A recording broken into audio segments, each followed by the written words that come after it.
Honey, where's mom? Kararating lang ni Matthew para sa kanyang 3 linggong business trip galing Malaysia. Ang kanyang ina kaagad na si Ginang Simona ang kanyang hinanap sa kanyang asawa. Napakunot naman ang noon ni Sloan sa bungad sa kanya ng kanyang asawa. Palibhas ay ilang linggo rin silang hindi nagkaimikan kaya nalimutan na rin mag-update na sa nangyari sa isa't isa. Mom, sinong tinutukoy mo? Nagtatakang tanong ni Sloan sa kanyang asawa. My mother. Your in-law.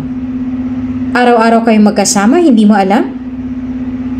Sa sandaling iyon ay unti-unting lumalaki ang mga mata ni Sloan na nagkakahinala na kung sinong tinutukoy ni Matthew. Wala naman siyang ibang bagong nakakasama sa kanilang bahay maliban sa mata ng babae na tinanggap niya sa trabaho bilang isang kasambahay. Oh my God! You mean... Napahawak si Sloan sa kanyang bibig at saka napalingon sa likod ng sumulpot na sa kanyang likuran si Ginang Simona. Oh, ayan na pala siya eh! Mom! Wika ni Matthew na makita ang kanyang ina sa likuran ng asawa. Kung bago ka pa lang sa channel na ito, Ate Jane TV, huwag kalimutang pindutin ang notification bell and subscribe button. Sana po hindi naman malaking abala sa inyo ang pagpindot ng subscribe button dahil ang kapalit po nito ay ang pagsuporta para makapag-produce ng mga libreng stories sa mga channels ni Ate Jane. Maraming salamat!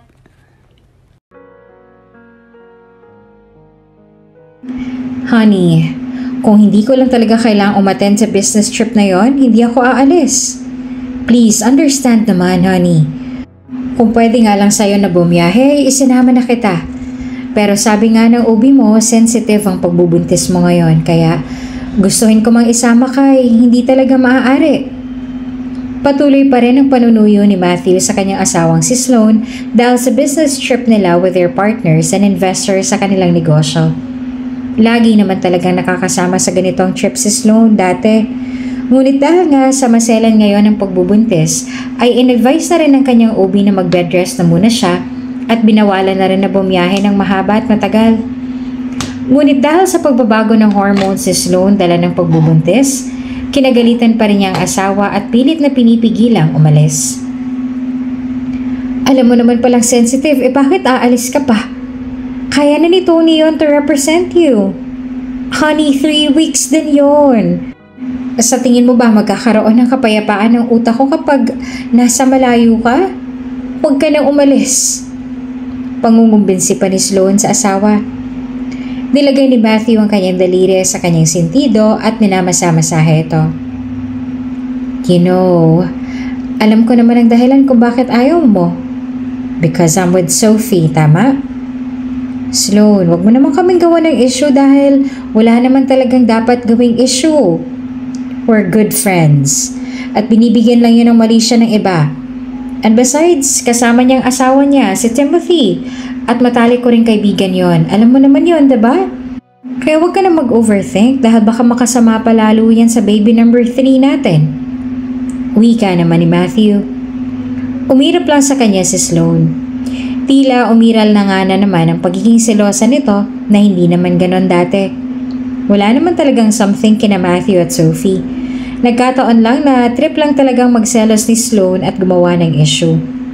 Mabait na asawa si Matthew at talagang wala nang hihilingin pa si Sloan. Ngunit sa ganitong sitwasyon ay mas nahihirapan siya sa kanyang pagbubuntis sa kanilang pangatlo dahil mas naging sensitive siya at lagi na lamang nagagalit sa kanyang asawa. Kahit wala namang dahilan o kahit na mababaw na dahilan lamang talaga. Basta bahala ka. Do what you want. Matutulog na ako. Anas pa ni Sloan. Tila nahirapan nga siyang kumbinsihin ang asawang si Matthew kaya tumalikod na lamang siya at nagtalukbong na lamang ng kumot at natulog. Hi, honey, sabi niya. Nang sumunod na araw ay nakatakda na ngang umalis si Matthew. Nasa taas pa rin si Sloan at mukhang walang talagang balak na magpaalam sa kanyang asawa bago ito umalis. Yaya Minda, kayo na po munang bahala sa asawa ko at sa mga bata, ha? 3 linggo lang naman po ako sa Malaysia. Sa inyo ko na po muna ibibili ng mag-iina ko. Wika ni Matthew kay Yaya Minda na halos 6 na taon nang naninilbihan sa kanila. Wala akong problema, Sir Matthew. Ay, inakyat ko nga ho pala si Ma'am Sloan pero mukhang wala na ho yatang balak bumaba eh. Mahinang sabi naman ni Yaya Minda sabay tawa. Marahan naman siyang tinapik ni Matthew sa balikat. Iyaan niyo na ho. Dala lamang ho yan ang kanyang pagbubuntis ang nararanasan niyang mood swings ngayon. Siya, sige ho, aalis na ho ako. Ann, Alex, aalis na si Daddy ha? Huwag pasaway kina Yaya Minda, okay? Promise? Sagot naman ni Matthew. Tinawag na rin niya ang kanyang 7 taong gulang na anak na si Alex at ang 8 taong gulang na anak na si Ann. Mabilis na maglumapit ang mga ito sa kanilang ama at binigyan nila ito ng isang mahigpit na yakap at matamis na halik sa pisngi. Yes, Daddy! Behave lang po kami! Sabi nila sa ama. Lumuhod naman si Matthew upang mapantayan ang 2 cute na mga bata. Okay, I'll go ahead. Take care of your mom, ha? I love you both. Aniya sa 2 at sabay namang tumugon ng magkapatid. Okay, Daddy. Take care po. Sabay nilang sabi. Habang nasa biyahe si Matthew at nagmamaneho ay bigla namang nag-ring ang kanyang phone. Hello, Mom? Napatawag ka? Nagtatakang bungad ni Matthew nang sagutin niya ang tawag. Halos sa States na kasi tumira ang kanyang ina simula na mawala ang kanyang ama. Hindi na umuwi noon sa Pilipinas ang kanyang ina dahil para sa kanya ay mas nasasaktan lamang siya dahil nga sa mga alaala dito ng kanyang yumaong asawa. Iho, ngayon ba ang flight mo? Tanong naman ng kanyang ina. Yes, Mom. Nasa Pilipinas ka na ba? Sagot ni Matthew. Nagtaka siya dahil sa narinig niyang kahol ng mga aso at ilang tilaok ng manok sa paligid. Sumagot naman si Ginang Simona. Oo, Iho. Kakauwi ko lang kahapon. Sabi niya. Why didn't you tell me? 3 weeks pa naman ako mawawala for a business trip. How many weeks will you stay in the Philippines? Tanong niya sa kanyang ina. Hindi ko na sinabi sa'yo at alam kong ipagpapaliban mo yan para sa akin. I know how important that trip for you. And besides, gusto ko rin magkaroon ng panahon para sa mag-iina mo. Maaari ba akong pumunta sa inyo doon muna magstay ng ilang araw? Total, hindi ko pa rin naman sila nami-meet simula nung ikasal kayo. Hiling ng matanda. Hindi na rin kasi ito nakauwi nung ikasal ang kanyang anak kay Sloan. Maging ang mga apo niya ay hindi niya rin personal na nakita at nakilala dahil sa kanyang malalim na dahilan na maging ang kanyang anak na si Matthew ay wala pa rin kaalam-alam. Gusto na muna niyang mabigyan ng panahon at oras ang kanyang manugang at mga apo at makabawi sa mga ito bago niya ipaalam ang dahilan na iyon. Sure, Mom. Pwedeng-pwede. Bakit ba hindi? Do you want me to call Sloan to inform na pupunta ka? Tanong naman ni Matthew. Mabilis naman itong kinontra ng kanyang ina. Mas gusto niya kasi isorpresa ang mga ito at gawin ang kanyang binabalak para mas makilala pa niya ang kanyang manugang na si Sloan. No. Let me surprise them. Ako nang bahala. Enjoy mo na lang ang trip mo, okay? Let me handle this thing. Masayang wika ni Ginang Simona sa anak. Okay, if you say so, Mom. Besides, may tampuhan din kami ngayon ni Sloan kaya for sure hindi yun ang sasagutin ng mga calls ko. Just message me na lang kapag andun ka na, ha? Sagot naman ni Matthew. Sure, Iho. Ingat ka sa trip mo, ha? Enjoy and I love you. Tugon ng matanda. Thanks, Mom. I love you too. Sagot naman ni Matthew. Sa kabilang banda, noong mga sumunod na araw ay mas naging abala si Sloan dahil sa mga trabahong naiwan ni Matthew. Hindi naman siya inuobliga ni Matthew na kumilos for paperworks dahil may secretary naman sila. Ngunit hindi talaga mapakali si Sloan nang wala man lamang ginagawa sa bahay. Ann, itong mga toys mo nakakalat na naman dito sa sala. Hindi ba sabi ko huwag kayong mag-iwan dito ng mga laruan? Paano kung madalas ako? Ay, nako mga batang to talaga. Malakas na sabi ni Sloan sa mga anak. Dahil sa trabaho ay nakakaligtaan na niyang alagaan ng anak, lalo pa't sobrang sensitive ngayon ang damdamin niya at sobrang sela ng kanyang pagbubuntis. Kaya ayaw man niya ay nakakagalitan niya minsan ng mga bata. Ngunit bandang huli ay nagigilty naman siya at nagsusorry sa mga ito. Kaagad namang lumapit si Yaya Minda. Sige ma'am, ako na po ang magliligpit dahil nasa may beranda po sila kuya niya at nagpe-painting. Sabi niya tsaka mabilis ang niligpit ang laruan ng dalawang bata. Maya-maya pa ay tinawag naman ang kanilang pansin ng tumunog ang doorbell. Kaya aga-aga, sino naman kaya to? Yaya, pakibuksan mo nga ang pinto. Utos ni Sloan at saka umupo na muna sa sofa. Opo ma'am. Sumunod naman kaagad si Yaya Minda at nagtungo na sa may gate. Nang buksan ito ni Yaya Minda ay bumungad sa kanila si Ginang Simona. Sino ho sila? Takang tanong ni Yaya Minda. Palibasa ngay sa tinagal-tagal ng panahon ay ngayon lamang pupunta roon si Ginang Simona ay hindi pa ito nakikita ng mga kasambahay dahil sa bukod na malaki ang itinanda ng itsura nito ay nagdamit din ito ng pangmahirap upang mas hindi siya mamukhaan ng mga tao doon para sa kanyang binabalak. Ngumiti naman si Ginang Simona at saka sumagot. Mag-a-apply sana ako bilang kasambahay. Wika niya. Kasambahay? Teka lang ho, sasabihin ko muna sa amo ko, maghintay muna ho kayo riyan. Sagot naman ni Yaya Minda at saka iniwan mo na roon ang matanda. Nang makabalik si Yaya Minda sa loob ng bahay, ay kaagad siyang tinanong ni Sloan. Oh, sino raw yon, Yaya Minda?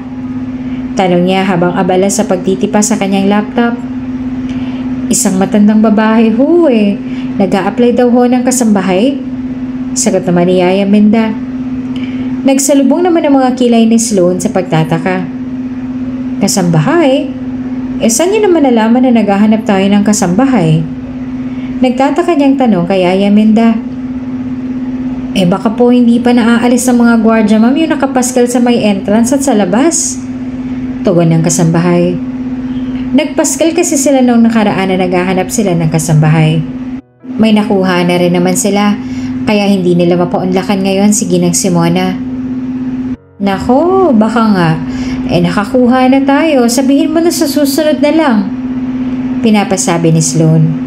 Sumunod naman kaagad si Yaya Minda at nagtungo ng muli sa may gate upang ipagbigay alam ito sa Ginang. Oh, sige ho ma'am. Tugon ni Yaya Minda. Mabilis siyang nagtungo sa may gate at naroon pa rin ang matanda na nakatayo at matyaga pa rin naghihintay. Umaasa na mabibigyan din siya ng pagkakataon na makapagtrabaho roon. Ale, sa katunayan ho ay kami nakakuha na ng kasambahay. Sa susunod na lamang daw ho kayo kapag nangailangan na ulit kami. Sige ho, sasaraduhan na sana ni Yaya Minda ang gate nang pigilan ito ni Ginang Simona upang muling makiusap. Para mo ng awa, galing pa akong Batanes. Kasama kong aking mga apo at sa tabing daan lamang kami nanunuluyan. Kahit ilang buwan lamang, pakiusap. Pakiusap naman ang Ginang. Para mas magmukhang makatotohanan ay niluha-luha pa ng Ginang ang kanyang mga mata para mas kapanipaniwala ang kanyang kalagayan. Naantig naman ang puso ni Yaya Minda. Huminga siya ng malalim at saka muling sinubukang kausapin si Sloan sa pakiusap na iyon ng Ginang. Ay, sige ho, saglit lang, sasabihin ko ho. Sabi niya. Nadatnan naman ni Yaya Minda doon sa sala si Karina, yung kakahire na kasambahay na kausap ni Sloan. Buntis ka? Bakit hindi mo sinabi? 2 linggo ka pa lang dito ah. Sigurado ka bang aalis ka na? Anas pa ni Sloan sa dalagang si Karina na kasalukuyang umiiyak. Opo, Ma'am Sloan. Patawarin niyo ho ako. Gulong-gulo pa rin po ang isip ko. Akala ko ay kaya ko pero hindi pala. Kaya babalik na lang ho ako sa Dumaguete. Nakayuko niyang sagot. 2 linggo pa lamang doon si Karina at ngayon ay pinili nang hindi magtuloy dahil sa kanyang kalagayan. Hay, may magagawa pa ba ako? It's your decision. Okay, you can go. Bumagsak ang balikat ni Sloan at naglabas na lamang ng mabigat na hangin dahil wala na rin naman siya magagawa at hindi niya na makokontrol pa ang pangyayari. Sumabat naman si Yaya Minda. Aalis ka, Karina? Tanong niya. Sumagot naman si Sloan. Yes, Yaya Minda. She's pregnant. By the way, Yaya, nasa labas pa ba yung nag-a-apply? Sagot ni Sloan. Naalala naman niya na may nag-a-apply nga rin pala sa labas. Sa isip niya ay swerte pa nga ang matanda at tila para sa kanya talaga ang posisyon na yon. Sumagot naman kaagad si Yaya Minda. Oho ma'am, sa katunayan kaya ako bumalik nakikiusap ho siya. Kahit ilang buwan daw lang po dahil galing pa raw ho siyang Batanes, kasamang mga apo. At sa tabing daan lamang daw sila nakatira. Kwento naman ni Yaya Minda. Napataas naman ang kilay ni Sloan at inutusan na rin ang kanyang kasambahay na papasukin ang ginang. Talaga? Okay, papasukin mo siya. Utos niya kay Yaya Minda. Okay po ma'am. Tugon naman ni Yaya Minda. Nang makabalik na sa may gate ay kaagad niya nang pinagbuksan ng matanda at sinabihang itong pumasok. Ale, pumasok na raw po kayo. Nako, mabuti na lamang at may nag-resign. Swerte pa rin kayo. Mahina niyang sabi kay Ginang Simona. Napangiti naman ang ginang dahil sa wakas ay makikita na rin niya ang kanyang manugang at ang kanyang mga apo. Habang papasok sa loob ay ginala ni Ginang Simona ang kanyang paningin. Palihim siyang napangiti dahil sa dami ng halaman na nasa hardin. Sa isip niya ay mahilig siguro si Sloan sa mga bulaklak at halaman dahil sa dami ng naroon sa hardin na iba't iba pang uri. Nang makarating na sila sa sala ay naroon pa rin sila ni Sloan abala sa paglalaptop. Ma'am, narito na po siya, sabi ni Yaya Minda. Huminto naman si Sloan sa ginagawa at napatingin kay Ginang Simona. Ilang segundo rin silang magkatitigan noon. Sa isip ni Ginang Simona ay napakaganda pa rin ang kanyang manugang kahit magiging 3 na ang anak. Halatang natural ang itsura at kahit na mayaman ay hindi talaga pag-aaksayahan ng panahon at pera ang pagpaparitoke. Dahil kung sa bagay ay wala naman dapat pang ayusin sa mukha ni Sloan. Dahil sa angkin na talaga nitong ganda na siguradong namana sa kanyang anak na babae. Matanda na pala. Anyway, upo ho kayo. Mahinang sabi ni Sloan at saka pinaupo ng matanda. Salamat ho ma'am. Tugon naman ni Ginang Simona. Para sa panimula ay inayos na muna ni Sloan ang kanyang gamit at saka hinanapan ng matanda ng resume. So, may dala ho ba kayong resume? Malumanay na tanong naman ni Sloan.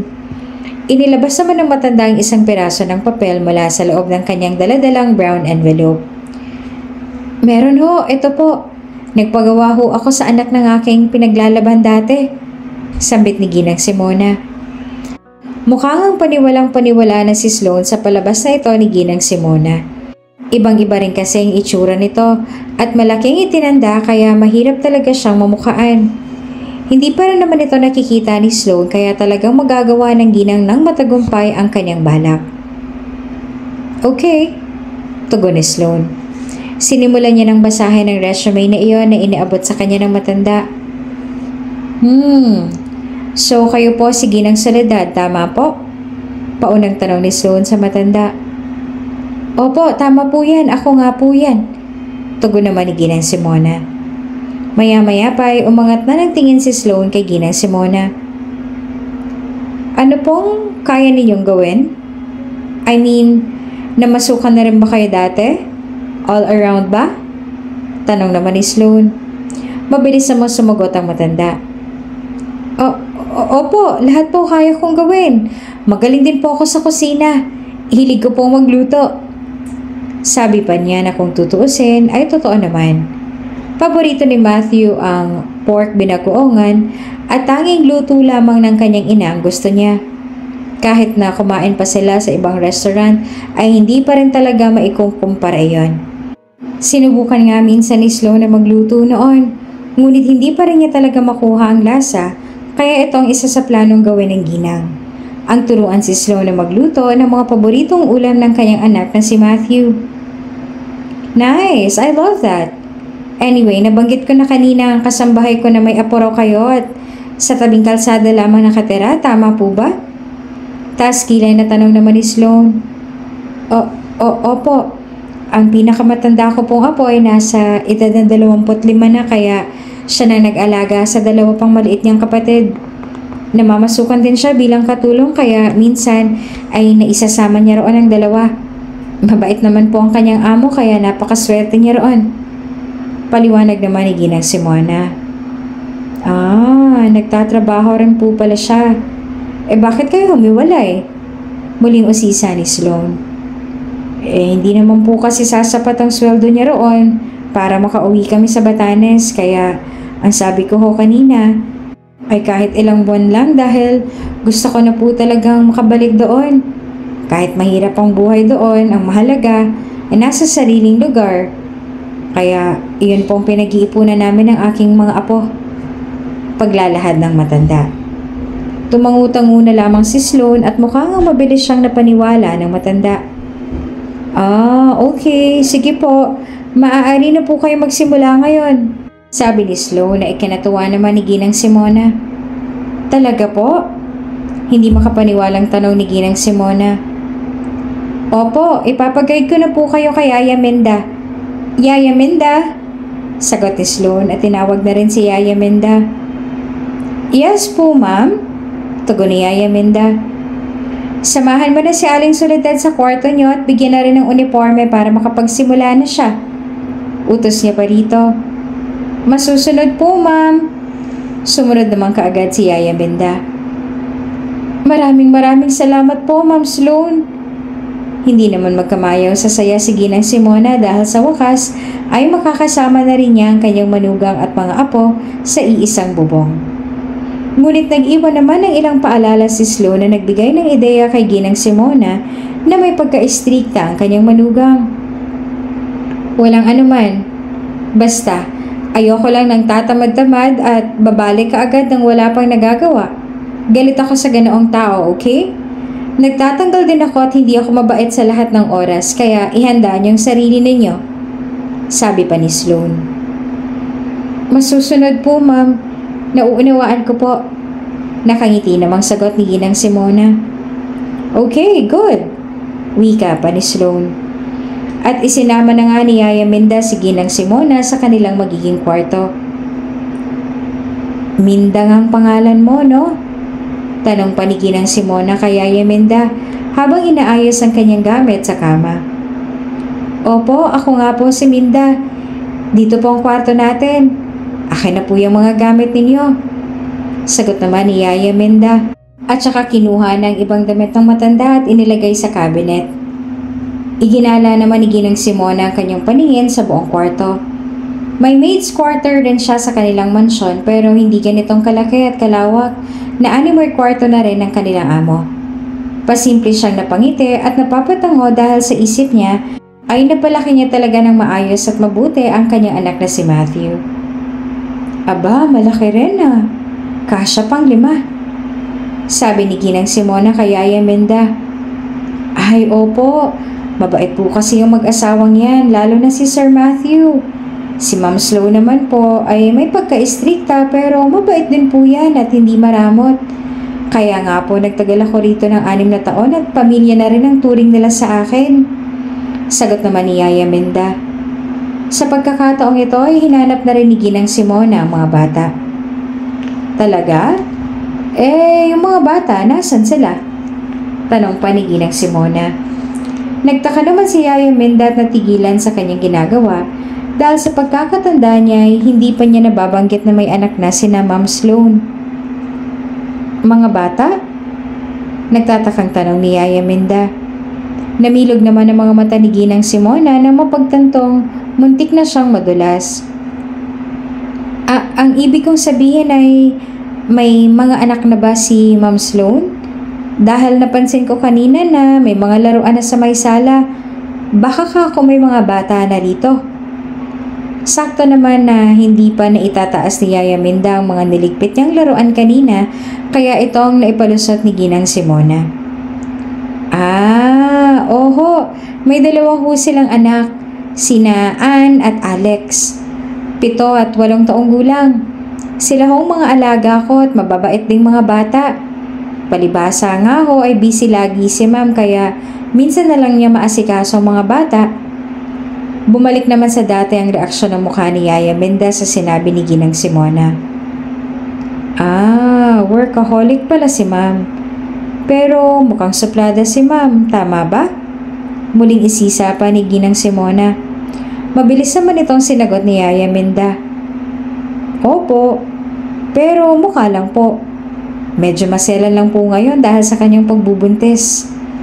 Nakangiting sagot ng kasambahay. Matipid na tugon naman ni Ginang Simona. Maya-maya pa ay naisip ni Ginang Simona na siya na lamang ang mag-alaga at magbantay sa mga bata para mas madali ang mapalapit siya sa mga ito. Siya nga pala, Minda. Maaari bang ako na lang magbantay sa mga bata? Tanong ni Ginang Simona kay Yaya Minda. Kaya niyo ho ba? Mahilig ho ba kayo sa bata? Tanong naman sa kanya ni Yaya Minda. Mabait naman ang dalawang bata pero minsan ay namimili rin ng sasamahan. Lumuwag naman ang mga ngiti ni Ginang Simona. Oo naman. Abay sa dami kong apoy, eksperto na ako sa ganyan. Pagsisinungaling niya pa. Tumango naman si Yaya Minda. At kung ganun ho wala hong anuman. Ipapakilala ko ho kayo sa kanila. Tamang-tama ho at nasa taas silang magkakapatid, ililipot ko na rin kayo sa buong bahay. Wika naman ni Yaya Minda. Ikinatuwa naman ito ni Ginang Simona at sabik na makita ang kanyang dalawang cute na mga apo. Mabuti pa nga, siya, at ako'y magpapalit na para makilala ko ng mga bata. Wika naman ni Ginang Simona at nagpalit na rin siya ng kanyang uniforme. Nang makaakyat sila sa second floor ay mas namangha si Ginang Simona sa magandang disenyo ng bahay. May 5 kwarto pa roon at sigurado siya na isa sa mga kwartong ito ay naroon ang kanyang mga apo. Ang laki ng bahay ni na Mama, no? Namamanghang sabi ni Ginang Simona kay Yaya Minda. Naikot pa rin ang paningin sa laki ng bahay. Oo nga ho Deserve naman ho nila ang lahat ng blessings. Nakangiting sagot naman ni Yaya Minda. Kung sa bagay nga. Pagsang-ayon naman ni Ginang Simona. Nakarating na rin naman sila sa harap ng painting room ng mga bata. Dito ho tayo, sabi ni Yaya Minda. Ito ho ang painting room ng mga bata. Mahilig silang magpinta, pero mas madalas magkalat. Ang biro lang ho. Tuwing umaga ho narito sila pagkatapos ng kanilang online classes. Paliwanag naman ni Yaya Minda. Kumunot naman ang noon ni Ginang Simona. Online classes? Kanyang tanong. Oho, sa ngayon ay online classes muna sila dahil nung nakaraan ay medyo naging sakitin ang dalawa kaya napagpasyahan ng mag-asawa na i-online class muna sila. Kwento pa ni Yaya Minda. Bigla naman nag-alala si Ginang Simona sa sinabing iyon ng kasambahay. Sa isip niya ay baka hindi na nakakakain ng masusustansyang pagkain ng magkapatid kaya madalas nang magkasakit. Naku po, ay ayos lang ba sila? Hindi yata ako makain ng gulay Nag-aalalang tanong pa ni Ginang Simona. Nako, yan nga ho ang laging pinagtatalunan ng mag-iina. Hindi ho mahilig kumain ng gulay ang dalawa. Ang gusto lamang nila ay hotdog at fried chicken. Ewan ko nga ba sa mga batang yan? Marami namang pambili ang mga magulang pero mas gusto pa rin na yun ang kainin araw-araw. Wika ni Yaya Minda. Sa pagkakataong ito naman ay mas nag-aalala si Ginang Simona sa naging masamang nakasanayan nito ng mga bata kaya ito ang kanyang babaguhin bilang lola ng dalawa. Nako, mukhang kailangan ko palang maganda ng masusustansya para sa kanila. Simula ngayon, wala munang hotdogs. Maaari ba yon, Minda? Sabi ni Ginang Simona at sumagot naman kaagad si Yaya Minda. Okay ho, Manang Soledad. Tara na po sa loob na makilala niyo rin ho sila. Nagtatakang sagot naman ni Yaya Minda. Hindi mawari ni Minda ang kanyang nararamdaman, pero pakiramdam niya ay nakilala at nakita niya na dati si Ginang Simona. Hindi lamang niya maalala kung saan at kailan, pero pamilyar talaga sa kanyang matanda. O siya, sige. Tugon ni Ginang Simona, tuluyan na rin silang pumasok sa loob ng silid kung saan naroon ang magkapatid. Pagkapasok nila ay bumungad kaagad sa kanila ang cute na boses ng magkapatid. Kuya, ang ganda ng drawing ko kaysa sayo, sabi ni Ann sa kanyang kapatid na si Alex habang ipinagmamalaki ang kanyang gawa rito. Sumagot naman si Alex at ipinagmalaki na rin ang kanyang gawa. Mas maganda yun sa akin, sabi niya. Umirap naman si Anne. Whatever, kuya, aniya. Sumingit na rin sa usapan si Yaya Minda. Hi kids! Tapos na bang ginagawa ninyo? Maligayang tanong ng kasambahay. Tumingin naman sa kanila ang dalawang bata at saka masayang bumate. Hello po, Yaya Minda.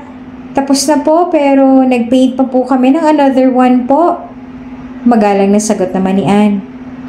Sa tabi ni Minda ay naroon naman si Ginang Simona na nakatayo at tila nangingilid ang mga luha. Pinipigilan lamang itong pumatak dahil baka mahalata siya ng kasambahay. Sobrang saya ng pakiramdam ni Ginang Simona nang makita ng kanyang mga apo. Kamukhang kamukha ni Anne ang kanyang ina na si Sloane at si Alex naman ay hawig na hawig ng kanyang amang si Matthew. Walang mapagsidla ng galak ng matanda.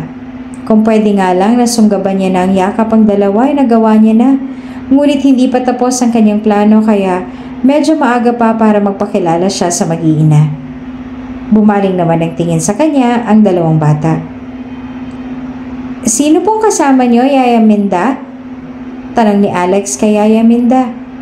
Ngumiti naman si Yaya Minda at hinawakan na magkabilang balikat ni Ginang Simona upang ipakilala sa mga bata. Mga bata, may bago tayong makakasama dito sa bahay. Si Yaya Soledad, ang bago nating kasambahay. Pagpapakilala ni Yaya Minda kay Soledad sa mga bata. Hello, mga apo. Sagot naman ni Ginang Simona. Nagkatingin na naman ang magkapatid. Maging si Yaya Minda ay muling napataas ang kilay kay Ginang Soledad. Apo? Sabay na sabi ng magkapatid.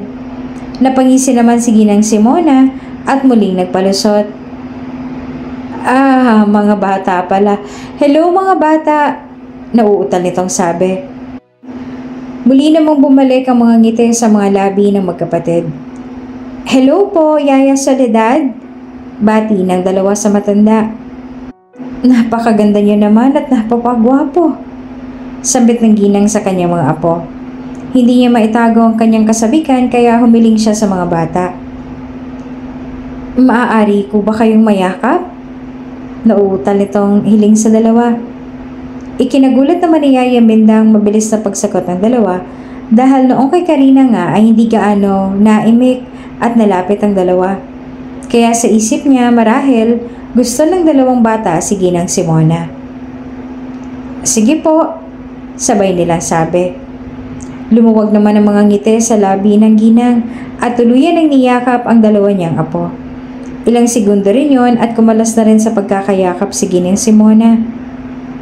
Simula ngayon, ako nang mag-aalaga sa inyo, sabi niya sa dalawa. Okay po. Yaya Minda, wala na po ba si Yaya Karina? Tugon naman ng dalawa. Alex, oo Personal na dahilan na hindi nararapat malaman pa ng mga bata. Sagot naman ni Yaya Minda. Okay po. Magalang na sagot ng dalawang bata. Dahil marami pang gawain sa ibaba, ay minabuti na muna ni Yaya Minda na iwan na muna si Ginang Soledad doon kasama ang mga bata para mas makilala na rin nila ang isa't isa. Sige. Manang Soledad, maiwan ko na kayo rito at ako na munang bahala sa ibaba. Paalam pa ni Yaya Minda.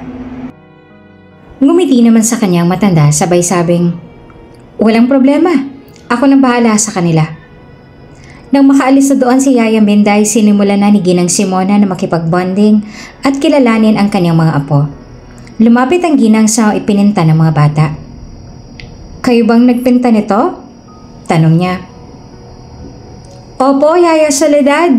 Maganda po ba? Sabi naman ni Anne. Abay, oo naman. Nakakatuwa naman at namahanan ninyong dalawang hilig ng inyong ama sa pagguhit at pagpinta. Nakangiting sagot naman ng Ginang sa dalawa. Iyan din po sabi sa amin ni Daddy. Bakit niyo po alam? Nagtatakang tanong naman ng mga bata. Tumingin naman sa kanilang Ginang. Wala naman. Sa tingin ko lang. Sabi niya sa mga ito. At saka ibinaling naman niya ang tingin sa gawa ni Alex. Eto, gawa mo ba to, Alex? Tanong ng ginang kay Alex. Opo, Yaya Soledad. Nakangiti namang sagot ng bata. Napakagaganda ng mga gawa ninyo, Ann at Alex. Ay, alam ko na. Ilalagay natin ang mga ito sa frame para isapit natin dyan sa dingding o kaya sa kwarto ninyo para hindi mawala at magpakalat-kalat pa. Sambit naman sa kanilang dalawa ni Ginang Simona. Opo, Yaya Soledad. Gusto po namin yan. At tuwang-tuwa namang sagot ng mga bata.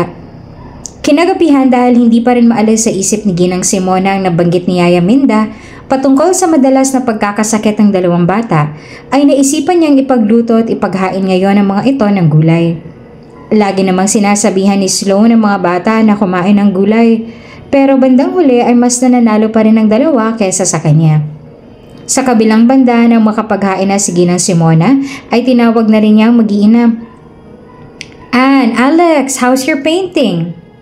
Panimula ni Sloan sa kanyang mga anak habang sinasandukan ito ng kanin. Sabi po ni Yaya Soledad ay maganda raw po.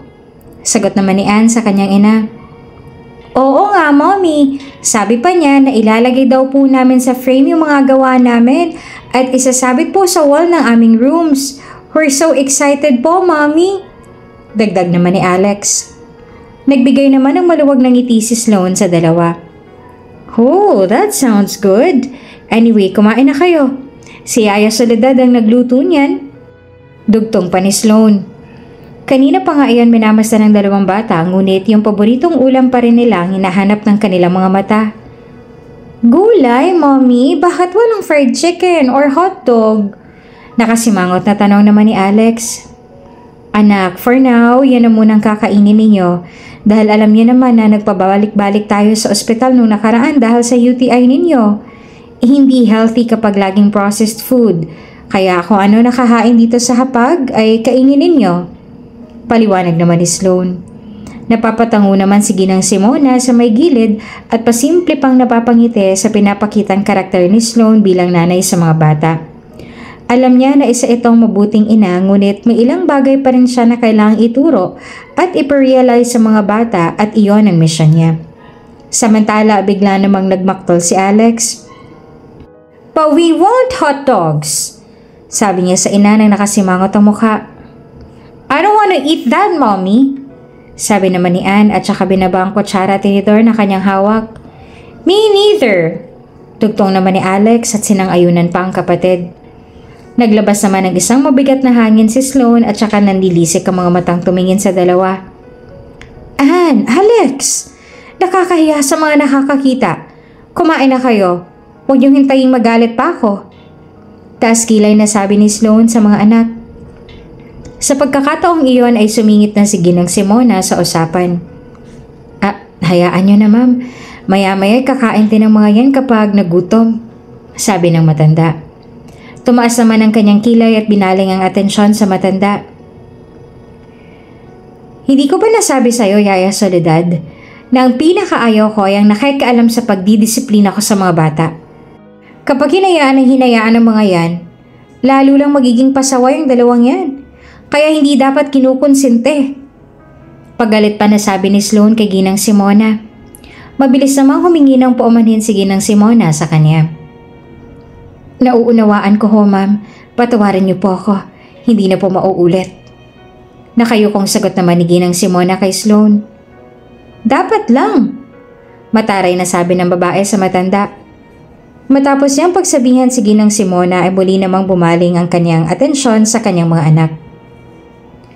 At kayo namang dalawa, kumain na kayo. Sabi niya pa sa mga ito. Nagkatingin na naman ang magkapatid. Nagpakiramdaman kung sino ang mauuna. Sinisipa pa nga ni Alex ang paa ng kanyang kapatid na tila nagpapahiwatig na ito na ang unang kumain ng gulay bago siya. What is this? Tanong ni Ann habang nakatingin sa chop suey. That's chop suey. Hindi niyo malalamang masarap yan kung tititigan niyo lang. Sagot naman ni Sloan sa tanong ng kanyang anak. Palibhasa nga hindi naman kumakain ng gulay at paminsan-minsan lamang magluto ng gulayin doon sa kanila kaya hindi pamilyar ang mga bata sa ganitong klaseng luto. Why is it puro gulay? No meat po ba talaga, Mommy? Tanong ni Anne. Yes, wag na kayo maghanap ng wala sa mesa. Kung anong nariyan ay siyang kainin ninyo. Istriktang sabi naman ni Sloan sa mga anak. Okay, Mommy. Sagot naman ang dalawa. Sinadya talaga ni Ginang Simona na hindi maglagay ng ibang putahe para ma-appreciate ng mga bata ang gulay. Nang sa ganon ay matutunan nila itong kainin at makasanayan dahil para rin naman ito sa kanilang kalusugan. Sumandok na rin ang dalawa at pinili muna ang makulay kagaya ng carrots. Habang kumakain ay sinamantala rin ang dalawang pagkakataon na sabihin sa ina ang kanilang sasalihang kompetisyon. Mommy, siya nga po pala. Isasali daw po kami ni Teacher Mary sa painting competition. Okay lang po ba, Mommy? Paunang tanong ni Alex. Yes, of course. Pero hindi ko kayo masasamahan. Either si Yaya Minda or si Yaya Soledad na munang bahala sa inyo. Sabi naman ni Sloan. Tila nalungkot naman ang reaksyon ng dalawang bata sa sagot na iyon ng kanilang ina. Pero Mommy, wika naman ni Anne. Sige na, wag nang ipilit. Ubusin niyo yan ha. Mauna na ako at may meeting pa ako. Yaya, kayo nang bahala sa mga bata, ipaubos niyo yan ha. Tumayo na rin si Sloan at tila hindi na talaga siya magawang makumbinsi ng mga ito. O sige po ma'am, ako na pong bahala sa mga bata. Sagot naman ni Ginang Simona. Napatingin naman siya sa dalawa. Parehas mga hindi maipintang mga mukha. Lagi kasing busy si Sloan kaya maging ang mga espesyal na pangyayari at okasyon na nangyayari sa kanyang mga anak ay nakakaligtaan niya na. May kinakaharap din kasi silang pagsubok ngayon sa kanilang negosyo kaya medyo pressure na rin si Sloan lalo pa't hirap na hirap siya ngayon sa kanyang pagbubuntis. She's always like that. Tinatamad na sabi ni Anne. Nag-usisa naman si Ginang Simona sa dalawa. Oh, bakit ganyan ang mga itsura ninyo? Tanong niya. Dahil ba ayaw niyo ng pagkain? Pagpapatuloy pa na tanong ng Ginang. Umiling naman si Alex. No, Yaya. Nakayuko nitong sagot. May ideya na si Ginang Simona kung anong tinutukoy ng dalawa, ngunit gusto muna niya makasigurado kung tama bang hinala niya. Kung ganon, bakit kayo malungkot? Muling usisa ng matanda. We're excited for the competition, pero it wouldn't be the same kung hindi kasama si Mommy. Lagi na lang siyang ganyan. She's always absent on every special moment of our lives. Lagi na lang siyang nasa trabaho. Tapos kapag stress, kami naman ang aawayin.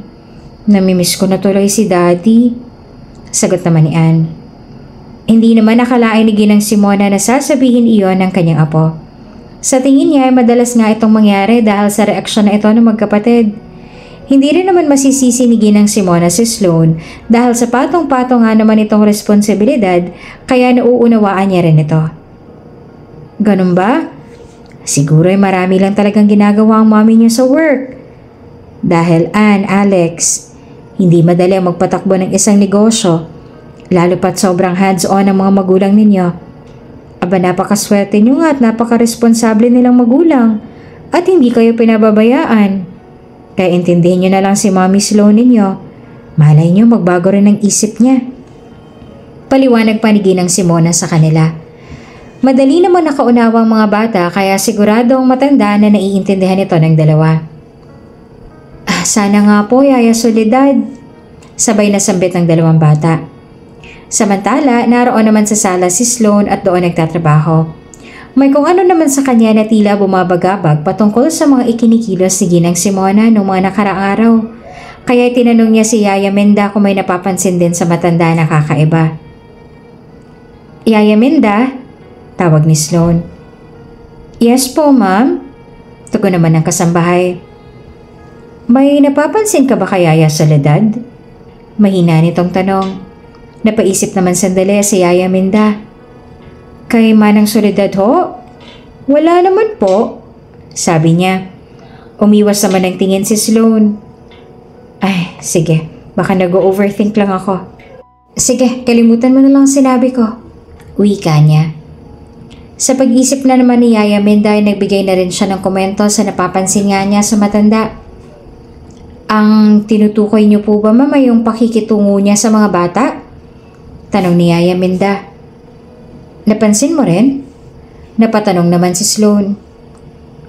Nung una naisip ko na baka normal lang talaga sa kanyang pagkahilig sa bata. Pero nung tumatagal, para bang kilalang kilala niyang dalawa at magaan din ang loob sa kanya ni Ann at Alex. Pero baka naman malapit lang talaga si Manang Soledad dahil marami rin po siyang mga apong inaalagaan. Kwento naman ni Yaya Minda. Tumango na lamang si Sloan at sumang-ayon. Sa bagay. Sige, Yaya Minda, tapusin mo ng ginagawa mo. Salamat, sabi niya sa kasambahay. Tatalikod na sana siya nang muli niyang tinawag si Yaya Minda. Yaya, sambit ni Sloan. Lumingon naman sa kanya si Yaya Minda at saka tumugon. May kailangan pa po kayo, ma'am? Tanong ng kasambahay. Huwag na sanang makalabas ng napag-usapan natin, okay? Pahabol ni Sloan. Ngumiti naman ang Yaya at sumagot. Wala pong problema, ma'am. Aniya. Salamat. Tugon naman ni Sloan. Samantala, tapos na rin linisan ang katawan at bihisan ni Ginang Simona, sina Ann at Alex. Habang sinusuklay si Ann ay nagtanong naman sa kanya ang batang si Alex. Yaya Soledad, bakit po ba kailangan laging kumain ng gulay? Tanong ng bata kay Ginang Simona. Abay, napaka-importante ng bagay na yan para manatiling malusog at malakas ang ating katawan. Para makaiwas din tayo sa sakit. Katulad ninyo, hindi ba naging sakitin daw kayo noong mga nakaraang araw? Na-admit pa nga kayo sa ospital at tinuro ka ng kung ano-ano. Masakit, diba? Kaya kapag kumain kayo ng gulay, ay hindi nyo mararanasan yon dahil magiging malusog na kayo at hindi na magkakasakit muli. Kaya lagi kayong makikinig sa sinasabi at payo sa inyo ng inyong mommy. Hindi lang ng inyong mommy, kundi pati na rin ng inyong daddy. Dahil wala naman silang gagawin o sasabihin na ikakasama ninyo. Nakangiting paliwanag naman ang matanda. Tahimik naman nakikinig ang dalawa at tutok na tutok sa kanyang pagsasalita. Kaya simula ngayon, aasahan ko na kakain na kayo ng gulay at masustansyang pagkain, ha? Dugtong na tanong pa ni Ginang Simona sa dalawa. Opo, Yaya Soledad. At saka masarap naman po ang chapuy. Sagot naman ni Ann. Napatawa naman ang Ginang dahil sa maling pagbikas na iyon ni Ann sa chop suey kaya itinama niya ito. Ano? Chop suey ba mo? Tanong ni Ginang Simona. Opo, chop suey po pala. Sorry po. Tatawa-tawa namang sabi ng bata. Maya-maya pa sa kalagitnaan ng kanilang pag-uusap ay pumasok na rin sa loob ng silid si Sloan.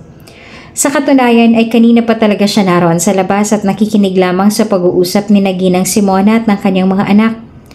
Habang nakikinig ay hindi naman maiwasan ni Sloan na mapangiti dahil sa mga payo na binitawan ng Ginang sa mga bata.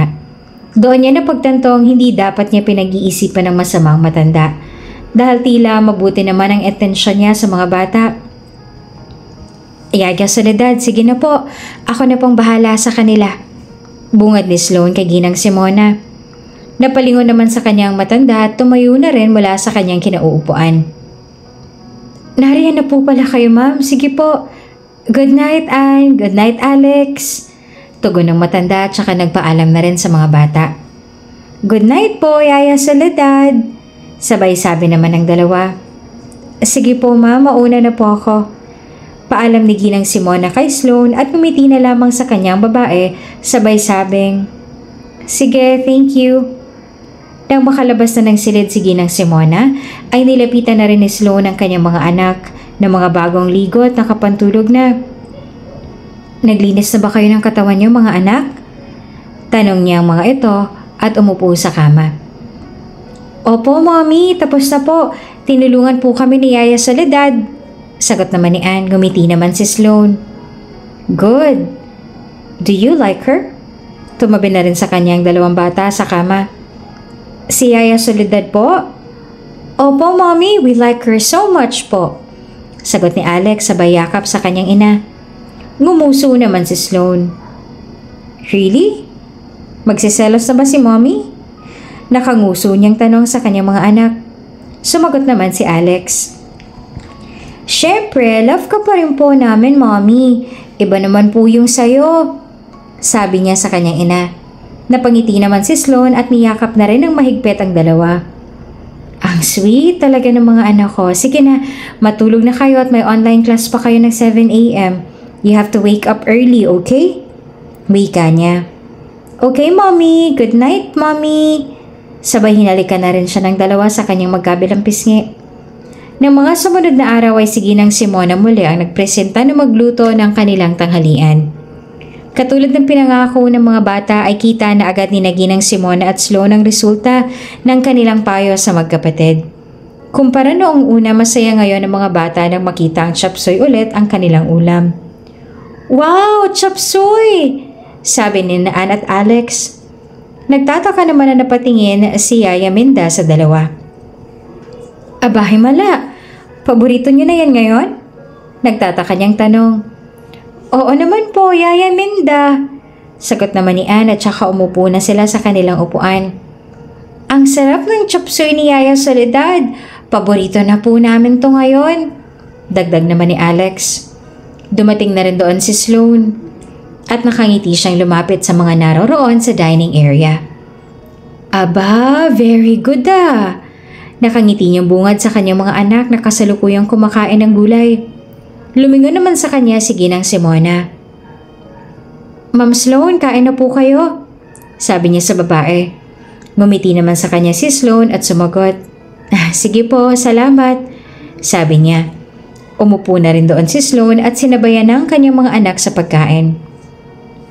Mommy, ang sarap po pala ng gulay. Masayang wika naman ni Alex sa kanyang ina. That's what I told you. Say thank you to Yaya Soledad. Sambit ni Sloan sa dalawa at binaling ang papuri kay Ginang Simona. Thank you po, Yaya Soledad. Sabay na sabi ng dalawa sa Ginang na ikinatuwa naman ito. Walang anuman mga bata. Nakangiti niyang sagot. Tila nga unti-unti nang natutupad ni Ginang Simona ang kanyang mga plano sa kanyang pagpapanggap bilang kasambahay kina Sloan. Natutuwa siya dahil nakikita niya ang pagbabago sa mga bata na kung dati ay halos ayaw kainin ng mga gulay, ngayon naman ay paborito na nila ito at hindi na naghahanap pa ng ibang pangulam. Nakakailang araw na nga rin doon si Ginang Simona at nalalapit na rin ang pagbabalik ni Matthew. Samantala, may mga bagay pa rin na kailangang baguhin ng matanda sa kanyang mga apo na tila hindi rin makontrol noon ni Sloan, kaya ito naman ang sunod niyang misyon. Mula sa sala ay rinig naman sa taas ang malakas na sigaw ni Sloan dahil sa mga nakakalat na namang mga laruang naroroon. Han! Alex! Yung toys ninyo, hindi nyo na naman niligpit. Ilang beses ko bang sasabihin sa inyo na pagkatapos maglaro ay ligpitin yung mga laruan ninyo? Malakas na sabi ni Sloan. Kaagad namang bumaba ang mga bata. Nagtungo rin doon sina Yaya Minda at Ginang Simona. Ako na po mamang magliligpit. Katulad ng dating gawe at si Yaya Minda na muli ang nagboluntaryo na ligpitin ang mga laruan na iyon. Ililigpit na sana ni Yaya Minda nang pigilan siya ni Ginang Simona. Huwag, Minda! Hayaan mo mga bata. Alam nilang responsibilidad nila. Sabi niya rito. Bumaling naman ang tingin ni Ginang Simona sa dalawang bata. Ann, Alex! Yung mga laruan nyo hindi kusang gagalaw para iligpit ang mga sarili nila. Nakangiti niyang sabi sa dalawa na may pagka-istrikta. Sumagot naman sila at humingi ng sorry sa kanilang inang si Sloan. Okay po. Sorry po, Mommy. Sabay na sabi ng dalawa. Sumunod na rin ang dalawa at magiliw na niligpit ang kanilang mga laruan. Napatingin naman si Sloan kay Ginang Simona. Muli ay nagtataka siya dahil ang bilis niyang mapasunod ng mga bata. Ni hindi nga ito magawa ni Yaya Minda na ilang taon nang naglilingkod sa kanila. Tila humanga naman siya sa matanda dahil sa tingin nito ay maayos din niyang napalaki ang kanyang mga anak at mga apo. Kinagabihan nang matapos na sa trabaho si Sloan ay naakit naman siya sa amoy ng niluluto sa may kusina kaya kaagad siyang nagtungo doon. Nadatnan niya roon si Ginang Simona na nagluluto ng paboritong pagkain ni Matthew na pork binagoongan. Ang bango naman niyang niluluto mo, Yaya Soledad. Sabi ni Sloan at saka sumandal sa may dingding. Lumingon naman sa kanyang matanda. Ay, nariyan pala kayo, ma'am. Pork binagoongan po ito. Sagot naman ni Ginang Simona. Nang marinig yun ni Sloan ay pawang naging interesado siya dahil ito ang paborito ng kanyang asawa. Pork binagoongan? Marunong po kayo magluto niyan? Tanong niya na namimilog pa ang mga mata. Oo naman, may secret recipe po akong ginagamit. Pagmamalaki naman ng matanda. Paborito ho yan ng asawa ko. Nakangiting sabi pa ni Sloan. Ngumiti rin ng matanda at saka napadulas na naman sa kanyang sinabi. Alam ko. Pagkasabing iyon ay nanlaki ang mga mata niya. Alam niyo po? Taas kilay na tanong naman ni Sloan dahil sa pagtataka. Mabilis namang nakaisip ng palusot ang Ginang. Ang ibig kong sabihin ay yung mga apo ko, paborito rin to. Palusot niya. Tumago naman si Sloan at naniwala na lamang. Aniya. Habang nagluluto, si Ginang Simona ay napagpasyahan ni Sloan na manatili muna roon upang magpaturo sa Ginang. Yaya, if you don't mind, pwede po ba ako magpaturo sa'yo kung paano magluto niyan? Tanong niya. Ikinatuwa naman ito ni Ginang Simona dahil ito rin naman ang gusto niyang gawin. Oo naman ma'am, ikagagal akong turuan ka. Sagot niya rito. Lumuwag naman ang ngiti sa labi ni Sloan. Talaga po? Tanong nito. Oo naman. Tumango naman ang matanda. Naku, maraming salamat po. Pasasalamat ni Sloan. Ibinigay na nga sa kanya ni Ginang Simona ang ilang spices at gulay para sa binagoongan na kanilang lulutuin. Habang nagluluto ay napakwento na rin si Sloan. Kasi yung asawa ko na yun ay napakapihikan. Ayaw niya ng ibang luto ng pork binagoongan dahil hindi raw niya malasahan yung luto ng mommy niya. Sabi ni Sloan. Di dapat pala sabihan na niyo kayo nagpapaturong magluto. Sambit naman na Ginang Simona. Actually, hindi ko pa siya namimit Sagot ni Sloan. Pakunwari namang kumunot ang noon ni Ginang Simona. Kunwari, wala siyang alam doon ngunit interesado siya sa sasabihing dahilan ni Sloan tungkol sa kanya. Paano nangyari yon? Imposible naman pong kinasal kayo na wala siya. Tanong niya.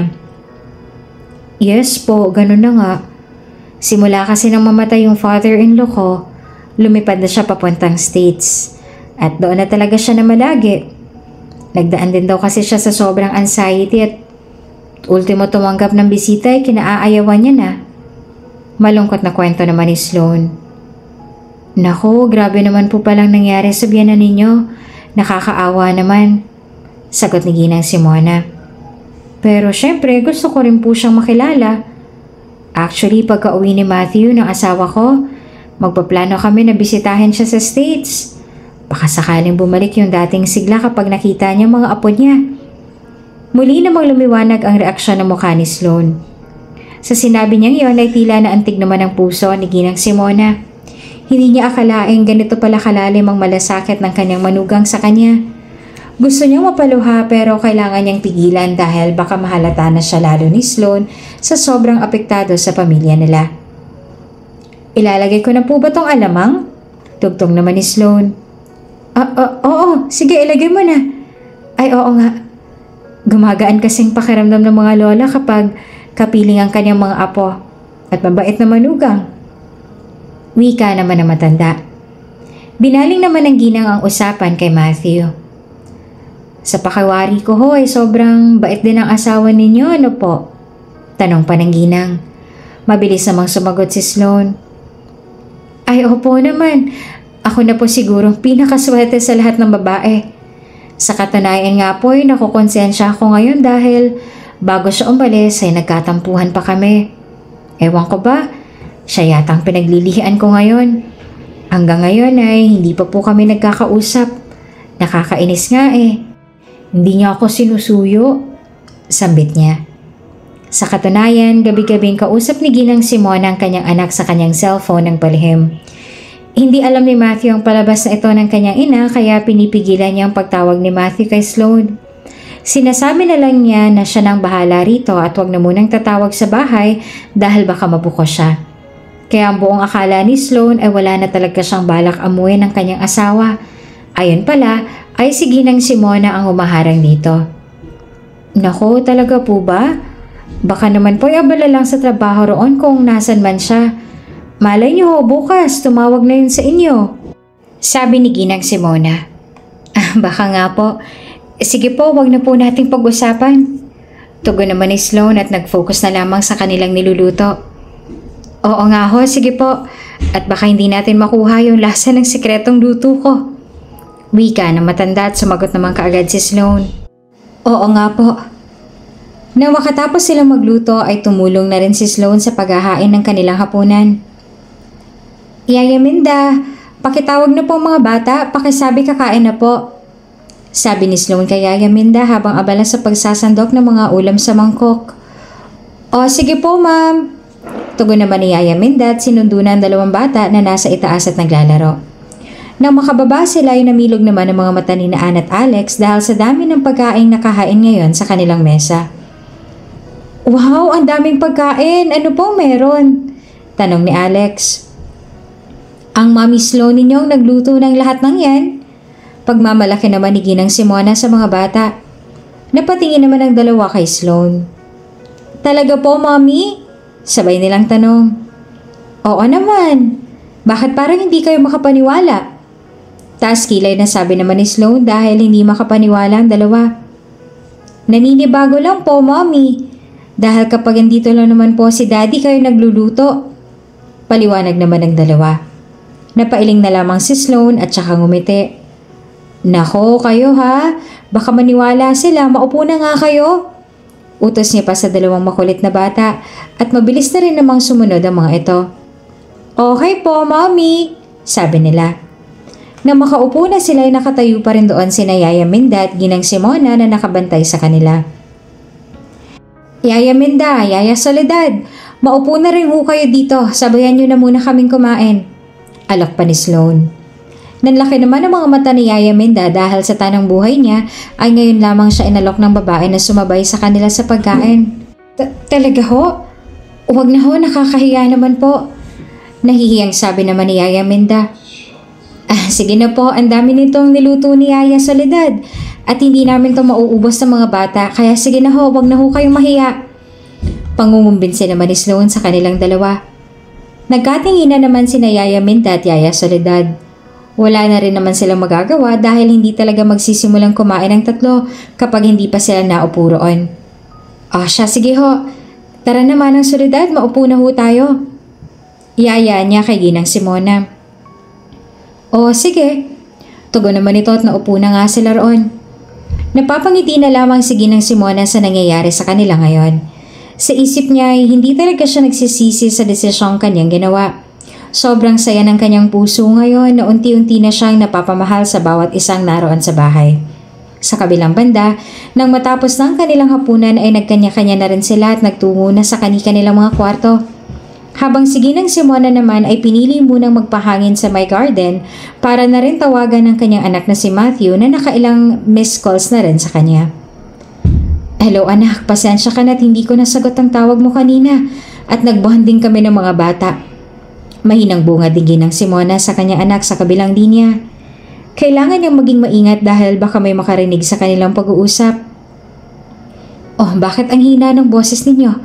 Anyway, sa Sabado na ako uuwi, ma'am. Gusto ko sanang sabihin kay Sloan kaso ayaw niya naman kaya kayo na hong magsabi sa kanya. Sagot naman ni Matthew. Oo anak, huwag mo nang tawagan ng asawa mong si Sloan at ako nang bahala sa manugang ko. Ako na rin ang magpapaliwanag at surprise mo na lamang sila. Sabit naman ng matanda. Wala na rin nagawa pa si Matthew dahil wala naman talaga siyang magagawa sa kakulitan ng kanyang ina. Okay ma'am, ikaw na pong bahala.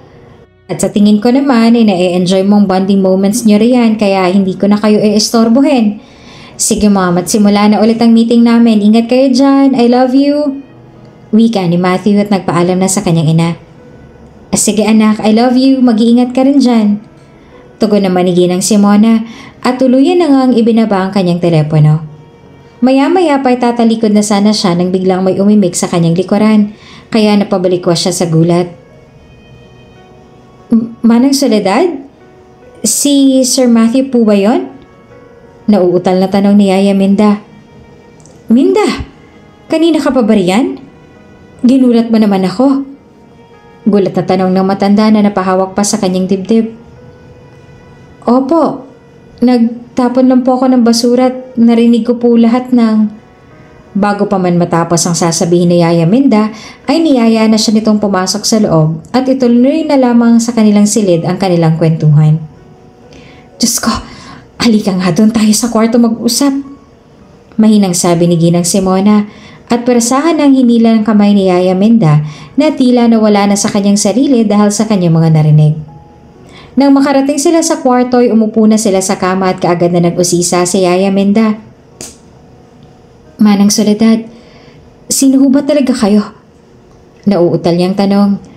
Nakatitig siya ng malalim sa mga mata ni Ginang Simona. Huminga muna ng malalim ang matanda at saka hinanda na ang kanyang sarili na sumagot. At dahil narinig mo na rin naman ang lahat, sasabihin ko na sa'yo kung sino talaga ako. Sabi ni Ginang Simona. Ako si Doña Simona, ang ina ni Matthew, at manugang ako ni Sloan, at lola ako ni Naan at Alex. Pagtatapat niya, mas lalong nanlaki naman ang mga mata ni Yaya Minda at umawang ang mga labi sa nalaman. Hindi siya makapaniwala na all this time ay ang ina pala ng kanyang Sir Matthew ang kanilang nakakasama. Sinasabi ko na nga, be! Utal na sabi ni Yaya Minda. Tinapik naman ng matanda ang hita ni Minda dahil tila napalakas ang boses nito. Ano ka ba? Hinaan mo lang ang boses mo at baka marinig tayo ni Sloan. Mahinang sabi ni Ginang Simona ng may diin. Sorry po, pero saglit lang po. Naguguluhan po ako. Bakit po kailangan yung magpanggap na kasambahay? Pwede naman po magpakilala na lamang kayong ina ni Sir Matthew. Naguguluhang tanong naman ni Yaya Minda. Muling huminga ng malalim ang matanda at saka sinimula na magkwento. Nagdaan ako sa matinding anxiety. Simula nang mamatay ang pinakamamahal kong asawa. Nakalimutan ko na may mga tao nga palang nagmamahal sa akin. Hindi nga ako nakapunta noon sa kanilang kasal kaya hindi ako mamukhaan ni Sloan. Hindi ko pa rin siya nakilala ng personal kaya naisipan ko na para makilala ang tunay niyang pag-uugali ay bumalik ako rito sa Pilipinas matapos ang maraming taon upang kilalanin siya at makasama na rin ang aking mga apo. Naisip kong magpanggap para makita ang tunay niyang ugali at hindi nagpakitang tao lamang. At natutuwa naman ako na bali pa lang inaakala ko. Mabuting ina at asawa ang aking manugang na si Sloan at iyon talagang hiling ko. Na makakilala ang aking anak na si Matthew ng isang mabuting babae.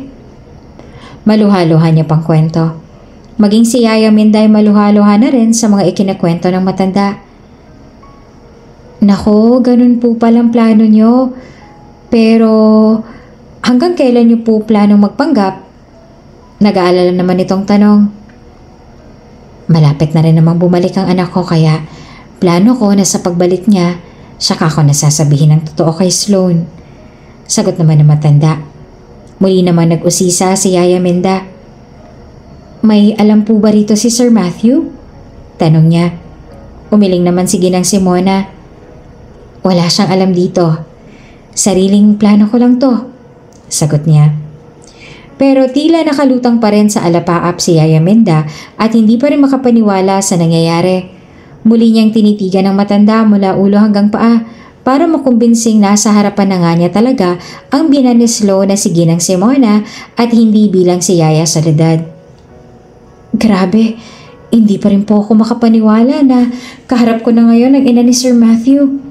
Tama ho talagang kutob ko dahil ibang trato niyo sa mga bata. Yun pala'y kayo na talagang lola, sabi ni Yaya Minda.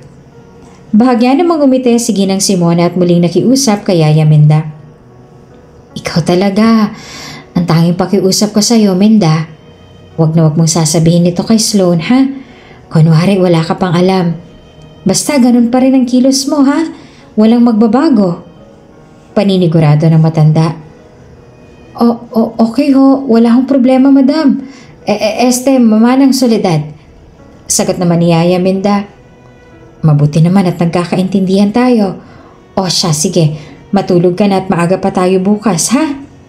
Tinapik-tapik na lamang sa balikat ni Ginang Simona si Yaya Minda at nagyaya ng matulog. Sige ho, tugon naman ni Yaya Minda. Kinaumagahan, isang himala naman na nasaksihan ni Sloan na kusa nang nagligpit ng pinagkalatang laruan sina Ann at Alex. Aba, himala, nagligpit na kayo ng mga laruan niyo. Wika ni Sloan sa kanyang mga anak na may ngiti sa kanyang mga labi. Opo, Mami, kasi sabi po ni Yaya Soledad, malalaki na raw po kami at dapat alam na namin ang aming mga responsibilidad kahit mga bata pa kami. Magalang na sagot naman ang dalawa at tila unti-unti na ngang natututunan ng mga aral at leksyon na itinuro sa kanila ni Ginang Simona. Aba, mukhang marami na kayo natututunan kay Manang Soledad ah. Sabat naman ni Yaya Minda at saka napatingin kay Ginang Simona. Oo naman po, Yaya Minda. Sabay na sabi ng dalawa. Ngumiti naman si Yaya Minda at muling bumaling ng tingin kay Sloan. Very good yan ha? Hindi ba Ma'am Sloan? Sabi naman ni Yaya Minda. Yes, Yaya Minda. At kapag umalis na si Yaya Soledad, dapat ganyan pa rin kayo, ha? Sagot naman ni Sloan. Sa kanilang narinig ay natigilan naman ang dalawang bata sa kanilang ginagawa at biglang nalungkot ang reaksyon ng kanilang muka. Po, aalis po si Yaya Soledad? Sabay nilang tanong. Yun ang sabi niya dahil uuwi na sila sa kanilang probinsya sa Batanes. Sagot naman ng kanilang inang si Sloan sabay tingin kay Ginang Simona. Ngunit tila hindi papayag ang dalawa. Pwede po bang dito na lang siya? Tanong ni Alex sa kanyang ina. Sumagot naman kaagad si Sloan. Kung pwede nga lang anak eh. Pero si Yaya Soledad pa rin na magdedesisyon noon. Tugon naman ito. Tuluyan na ngang nalungkot ang mukha ni Ann at Alex at tila nawalan na ng gana sa kanilang ginagawa.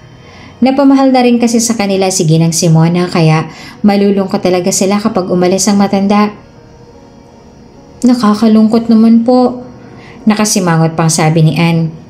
Nagsalita na rin si Ginang Simona na mangiyak-iyak na rin sa itsura ng dalawa. Pero hindi pa naman ako aalis kaya marami pa tayong araw na pagsasamahan. Nakangiti niyang sabi at pilit na pinapagaan ang loob ng dalawang bata. Dito na lang po kayo, Yaya Soledad. Please po. Pinagdikit ni Ann at Alex ang kanilang dalawang palad at saka muling nakiusap sa ginang. Talagang kukulitin nila ito para hindi umalis. Kayo talaga, hindi pa nga ako umaalis, pinipigilan nyo na ako kaagad. Malayo pa naman yon, malay nyo, magbago pang isip ko. Sabi naman ng matanda na pawang ikinatuwa naman ng dalawa. Yay! Ipagpipray po namin na magbago pong isip ninyo para dito na lang po kayo kasama namin. Mabilis na sagot naman ni Ann at Alex, sabay nagtawanan na lamang sila doon. Natutuwa naman si Ginang Simona dahil tila talagang ayaw na siyang paalisin ng mga ito at tuluyan na nga niyang nakuha ang loob ng mag-ina. Ngunit gustuhin niya man na manatili na mas matagal ay hindi rin maaari dahil sa isang rason na wala pang nakakaalam. Hindi niya ito kinuwento kay Yaya Minda at maging ang kanyang anak na si Matthew ay wala rin kaalam-alam sa tunay na dahilan ng ginang kung bakit bumalik siya ng Pilipinas. Nang sumunod na araw ay dumating na rin ang araw na pinakahihintay ng dalawa, ang kanilang painting competition. Yaya Soledad, okay na po kaya tong suot ko? Tanong ni Ann kay Ginang Simona. Masaya namang tumingin sa kanyang matanda. Oo naman, Ann, napakaganda mong bata. Sabi ng matanda sa kanya. Salamat po. Sabi po nila kamukha ko raw po si Mommy. Pero sabi naman ni Daddy, si Lola raw po ang kamukha ko. Wika naman ng bata. Nag-usisa naman si Ginang Simona. Paano mo naman nasabi? Nakita mo na bang lola mo? Taas kilay nitong tanong. Umupo naman ang bata sa tabi niya. Hindi pa po, kaya gusto ko na rin po siyang makita at makilala. Sa sobrang abala po kasi talaga sa trabaho ni na Mommy at Daddy, wala na po silang time na makipagkwentuhan sa amin kaya kahit pictures ni Lola ay hindi rin po namin nakikita. Malungkot pang sabi ni Ann. Nako, hayaan niyo at pagsasabihin ko mga yan na bigyan naman kayo ng oras at huwag puro trabaho lamang. Akong bahala. Pangako naman sa kanya ng ginang. Muli namang bumalik ang sigla ng bata. Talaga po, Yaya Soledad? Sabi niyo po yan Sabi niya. Oo naman, promise. Sabi ni Ginang Simona at saka itinaas ang kanyang kamay upang manumpa. Yay! Masayang sabi naman ni Ann. Naalala naman ng matanda si Alex. Teka, si Alex ba bihis na? Baka malate na tayo sa kompetisyon ninyo. Tanong niya pa kay Ann. Tumayo naman ang bata para i-check ang kanyang kapatid. Sige po, titingnan ko lang po sa painting room. Inaayos niyo po kasi mga dadalhin namin. Sabi ni Ann. O sige, hihintayin ko kayo sa baba. Sagot ng matanda at lumabas na sila ng silid. Doon na sa may sala naghintay si Ginang Simona. Nakita naman siya ni Sloan kaya kinausap na rin niya ang matanda. Yaya Soledad, kayo na po munang bahala sa dalawa ha. Marami lang po talaga akong tatapusin pa. Malungkot na sabi ni Sloan sa matanda at nginitian naman siya nito. Oo naman, hindi ko pababayaan ang mga bata. Pero kung makakahabol ka naman ay sumunod ka ha. Ma'am Sloan, minsan lang ho silang bata. Napakasarap sa pakiramdam bilang magulang kung kayo mismo nakakasaksi ng mga achievements nila. Baka mas galingan pa nila mamaya kapag kayong nakita nila doon. Payo ko lang naman po. Payo ni Ginang Simona. Tila nakaramdam naman ng guilt si Sloan sa kanyang puso ngunit hindi niya talaga maiwan ang kanyang mga ginagawa dahil wala namang iba pang gagawa at magpapatuloy nito. Nauunawaan ko po. Salamat po. Ito na lamang ang nasabi niya. Maya-maya pa'y bumaba na rin ang magkapatid. Oh, nariyan na pala sila. Wika ni Ginang Simona. Mami, aalis na po kami. Sabi ng dalawa at lumapit sa kanilang ina. Lumuwag naman ang ngiti sa mga labi ni Sloan nang makita ang mga anak. Pigil-pigil pa nga niya ang kanyang luha dahil talagang proud na proud siya sa angking lakas ng loob at katapangan ng kanyang mga anak. Ang ganda at ang gwapo naman ng mga anak ko. Good luck ha. Galingan niyo at mag-pray muna bago magsimula, okay? Hayaan niyo, babawi si mommy. Sabit niya sa dalawa. Hindi ka na po ba talaga mapipilit, mommy? Muling tanong naman ni Alex sa ina. Tila may kumurot naman sa puso ni Sloan. Anak, marami pa talagang kailangang trabahuhin ng mommy eh. Hayaan niyo, babawi talaga ako sa inyo. Promise ko yan. Sagot niya. Muli namang umiti ang dalawa para hindi na malungkot ang kanilang ina. Okay, sige po, mommy. Nariyan naman po si Yaya Soledad. Siya na pong bahala sa amin. Sabi naman ni Ann.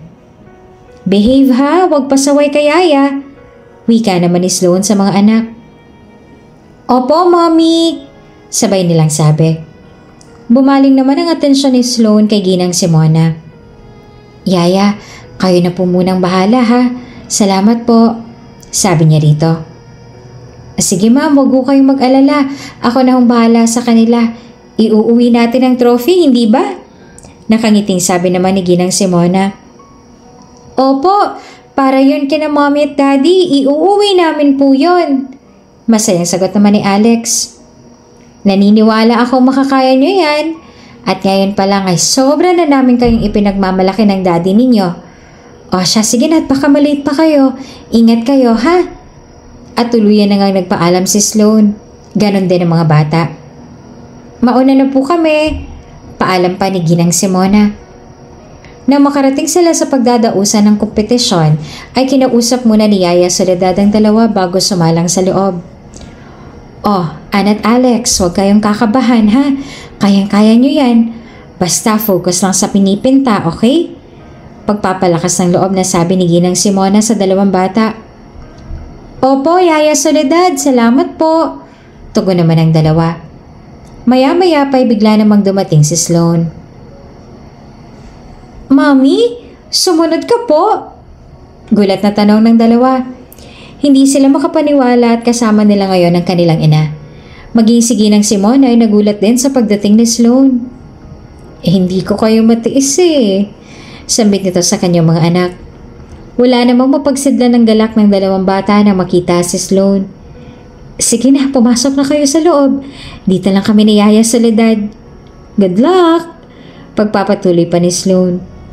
Sige po, mommy. Thank you po. Wika ng dalawa. Nang makapasok ng dalawa ay umupo muna silang dalawa ni Ginang Simona sa may waiting area. Mabuti naman at nakinig ka sa akin at nakapunta ka. Nakangiting bungad sa kanya ni Ginang Simona. Nilitian naman ni Sloan ang matanda. Tama po kayo. Minsan lang sila bata kaya hindi ko dapat palampasin yung mga magagandang nangyayari sa kanila. At nagpapasalamat po ako sa inyo sa pagbukas sa aking isipan at pagpa-realize sa akin ng mga bagay-bagay. Malaking tulong po yun sa akin bilang isang ina. Pagpapasalamat ni Sloan dito ng buong puso. Natutuwa naman ako sa sinabi mo. Marami pang darating na achievements ang dalawang mong anak dahil matatalino sila at magagaling. Sigurado ako riyan. Paninigurado naman ang matanda. Naniniwala rin po ako riyan. Maraming salamat po talaga. Muling pasasalamat ni Sloan kay Ginang Simona. Walang anuman yon. Basta ipagpatuloy niyo lang yan, ha? Dagdag naman ni Ginang Simona at kaagad namang sumagot si Sloan. Opo, tatandaan ko po, sabi niya. Ilang oras din silang naghintay. Tila hindi na nga maitago ni Sloan ang kanyang kaba sa mga oras na ito. Mas kinakabahan pa nga siya kaysa sa dalawang bata. Palihim na lamang na napapangiti si Ginang Simona sa asta ni Sloan dahil hindi niya ito mapakali sa kanyang kinauupuan. Maya-maya pa ay nawala na ang kanyang kaba nang bumukas na ang pinto ng silid at nagsilabasan na rin ang mga lumalahok sa kompetisyon na iyon. Matapos ang karamihan ay lumabas na rin sina Ann at Alex na dala-dala naman ang kanilang ipinangakong tropeyo. Mommy, Yaya Soledad! First place po kami ni Alex! Masaya at sabik na sabi ng dalawa. Ipinagmalaki pa nila ang tropeyo nilang hawak. Wow! Talaga? Ang galing nyo naman! Masayang sabi naman ni Sloan sa mga anak. At tila naibsa naman ang kabang nararamdaman kani-kanina lamang. Ito po ang trophy! Sabi ni Ann at Alex. At saka inaharap sa kanilang inang pinagmamalaki nilang tropeyo. Matutuwa panigurado ang daddy ninyo. Wika naman ni Sloan. Gusto niyo tawagan natin ngayon ang daddy ninyo? Dugtong niya. Pwede po ba? Tanong naman ng mga bata. Sumingit na rin si Ginang Simona sa usapan at nagbigay na lamang ng suhesyon. Kailangan niya kasi itong pigilan dahil baka bigla siyang hanapin ni Matthew kay Sloan, kaya'y umimik siya kaagad. Ma'am, sa tingin ko ay mas magandang sabihin na lang sa kanya kapag nandito na mismo ang daddy nila. Sorpresa niyo na lamang po para personal din nilang maiabot ang trophy. Suhestyon niya. Sabagay, tama nga si Yaya Soledad. Sige, pag-uwi na lang ng daddy ninyo, malapit na rin naman yon.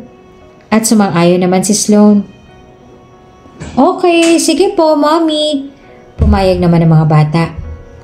Nang mga sumunod na araw ay masaya namang nilalaro ng magkapatid ang kanilang tropeyo sa may sala. Wala pang 3 linggo ay nakabalik na si Matthew. Napaaga dahil sa mga nag-cancel nilang meetings. Hindi niya na ito pinaalam kina Sloan dahil gusto niyang sorpresahin ang mga ito. Nang may nag-doorbell ay mabilis na itong binuksan ni Yaya Minda. Sakto naman at nasa kusina si Ginang Simona at Sloan dahil nagluluto muli sila ng pork binagoongan. Sir Matthew, nakabalik na po pala kayo. Pasok po, ako na magdadala ng gamit ninyo. Gulat na bungad ni Yaya Minda sa kanyang Sir Matthew nang buksan nito ang gate. Nasaan sila? Hindi na ako nakapagsabi dahil gusto ko silang isorpresa. Tanong ni Matthew kay Yaya Minda. Nasa sala po sila. Si Ma'am naman po ay nasa kusina. Magalang na sagot ni Yaya Minda at tumango na lamang si Matthew. Okay. Matipid niyang sagot. Nang makapasok na siya ay pasimple siyang kumatok sa may kahoy na naroon sa may sala. Knock-knock, sabi ni Matthew. Kaagad namang napatibi ng dalawang bata na tila nagulat sa kanilang nakita. Daddy? Oo nga si Daddy! Mommy, nandito na po si Daddy! Sigaw nila nang masigurado nilang daddy nga nila ito. Tinawag na nila ng malakas si Sloan at kumaripas na ng takbo palapit sa kanilang daddy. Mga anak ko, namiss ko kayo ng sobra. Nako, parang bigla kayong nanaba Sambit ni Matthew sa dalawa habang mahigpit na nakayakap sa mga ito. Opo, Daddy. Kumakain na po kami ng gulay ngayon. Pagmamalaki naman ng dalawa sa kanilang ama. Aba, very good Wika ni Matthew at tuwang-tuwa sa kwento ng dalawa. Noong umalis kasi siya hindi talaga nakakain o nakatikim man lamang ang dalawang bata ng gulay ngunit ngayon ay nakakain na. Opo, masarap po kasi magluto si Yaya Soledad, sabi pa ng dalawa. Nagtaka naman si Matthew sa hindi pamilyar na pangalan na binanggit ng dalawa. May bago kayong yaya? Nagtaka nitong tanong. Opo, Daddy, sagot nila. Hindi na lamang ito inintindi ni Matthew dahil baka ordinaryong kasambahay din naman kaya binaling na lamang niyang tanong sa kanyang asawa. Anyway, where's Mom? Tanong ni Matthew. Bigla namang sumulpot si Sloane. I'm here! Nakangiti niyang sabi. Maluwag na ngumiti naman si Matthew nang makita niya ang kanyang asawa. Oh my honey, can I hug you? Sabi niya at kaagad namang pumayag si Sloane. Oo naman, sabi niya. I miss you, mariing sabi ni Matthew. Miss na nga niya ang asawa dahil ilang linggo rin silang hindi nagkaimikan at nagkamustahan. Na-miss din kita ng sobra-sobra, sagot naman ni Sloane sa asawa. Anyway, honey, where's Mom? Kakarating lamang ni Matthew para sa kanyang 3 linggong business trip galing Malaysia. Ang kanyang ina kaagad na si Ginang Simona ang kanyang hinahanap sa kanyang asawa. Napakunot naman ang noon ni Sloane sa bungad sa kanya ng kanyang asawa. Palibhasay, ilang linggo rin silang hindi nagkaimikan kaya nalimutan na rin mag-update sa nangyayari sa isa't isa. Mom, sinong tinutukoy mo? Nagtatakang tanong ni Sloane sa kanyang asawa. My mother, your in-law. Araw-araw kayong magkasama, hindi mo alam? Sa sandaling yon ay unti-unting lumaki ang mga mata ni Sloane at nagkakahinala na kung sino ang tinutukoy ni Matthew. Wala naman siyang ibang bagong nakakasama sa kanilang bahay, maliban sa matandang babae na tinanggap niya sa trabaho bilang isang kasambahay. Oh my God! You mean... Napahawak si Sloane sa kanyang bibig at saka napalingon sa likod ng sumulpot na sa kanyang likuran si Ginang Simona. Oh, ayan na pala siya eh. Mom! Wika ni Matthew nang makita ang kanyang ina sa likuran ng asawa. Ha? Anong sinasabi mong, Mom? Naguguluhang tanong ni Sloane at hindi malaman kung anong nangyayari. Tumingin pa siya sa matanda. She's our new housemaid here. She's Yaya Soledad, sabi pa niya sa asawa. Mom? What's going on? Naguguluhang tanong ni Matthew sa ina. Maya-maya pa ay umimik na rin si Ginang Simona. Sloane? He's right. I'm Matthew's mom. And I'm your mother-in-law. Nakangiting sabi niya. Nagimbal naman ang buong sistema ni Sloane at parang hindi pa rin makapaniwala sa nangyayari. What? How? Paano nangyari? Hindi ko maintindihan. Naguguluhan niyang tanong. Mom, what did you do? Akala ko'y maayos kayo rito. Kunot noong tanong ni Matthew sa kanyang ina, ngunit si Sloane naman ang sumagot. Yes, honey, we're fine. Pero ang pakilala niya kasi sa akin nung una ay nag-a-apply lamang siya ng kasambahay. Kaya naawa ko kaya tinanggap ko. But all this time, mother-in-law ko po pala kayo, sabi ni Sloane. Para mas maliwanagan ng dalawa na parang gulong-gulo na sa nangyayari, pinaupo na muna niya ang mga ito upang ipaliwanag ang lahat. Come on, maupo tayo at ipapaliwanag ko sa inyo ang lahat. Utos niya at kaagad namang sumunod ang dalawa. Una sa lahat, magpapakilala muna ako sa iyo, Sloane. I am Simona. I am your mother-in-law. Anne, Alex, I am your lola. Bumalik ako rito sa Pilipinas para sa aking plano. Sinakto ko talaga na palabas ang bansa si Matthew noon para walang hadlang sa mga binabala ko. Kaya maging sa anak ko kay Matthew ay sinikreto ko ang aking pagbabalik. You know, matanda na ako. Ang gusto ko lang naman ang makasama ang mga pamilya ko. At kabilang kayo roon, Sloane, at ang mga apo ko. Nagpanggap ako dahil gusto ko pang kilalanin ikaw. Yung totoo at hindi nagpapakitang tao lamang. Ang goal ko noon na makapasok dito kaya naisipan ko mag-apply kunwari bilang isang kasambahay. At sa kabutihan ng iyong puso ay tinanggap mo kaagad ako. Kaya na makapasok ako rito ay labis ang naging gala ko, lalo na nang makita ko ang aking mga apo. At sa pagpapanggap kong yon, ay alam kong marami akong nabago at natutunan. Matthew, ngayon masasabi kong Sloan is a perfect wife for you and a mother for your children. Wala ka nang mahahanap pa na katulad niya. She is incredible and a very responsible mother. At nang mapatunayan ko yon, nasabi ko na lamang sa aking sarili na maaari na ako umalis. Naluluhang kwento pa ng ginang. Nagsalubong naman ang mga kilay ni Matthew sa huling mga salita nitong binitawan. Umalis? Babalik ka na kaagad sa States? Kunot ang tanong ni Matthew sa kanyang ina. Hindi naman malaman ni Ginang Simona kung paanong aaminin sa kanyang anak ang kanyang tunay na kondisyon. Meron siyang stage 4 cancer at nadetect ito ng kanyang doktor sa Amerika. Dahil wala ng lunas at may taning na rin ang kanyang buhay, ay siya na mismo humiling sa kanyang doktor na bumalik na lamang ng Pilipinas at hayaan na lamang itong maging malaya. Sawa na rin kasi siyang uminom pa ng gamot at sa mga turok sa kanyang katawan kaya ayaw niya na at sumuko na rin ang pag-asa niya. Kaya para maging mas makabuluhan ang mga nalalabi niyang araw ay napagpasyahan niyang manatili na lamang dito kina Matthew kasama ang mag-iina nito dahil anumang oras ay maaari na ring bawiin ng Panginoon ang kanyang natitirang buhay. Huminga muna ng malalim ang ginang at saka sumagot. Anak, Matthew, I am sorry kung ngayon ko lang sasabihin ito. I have a stage 4 cancer at may taning na rin ang buhay ko.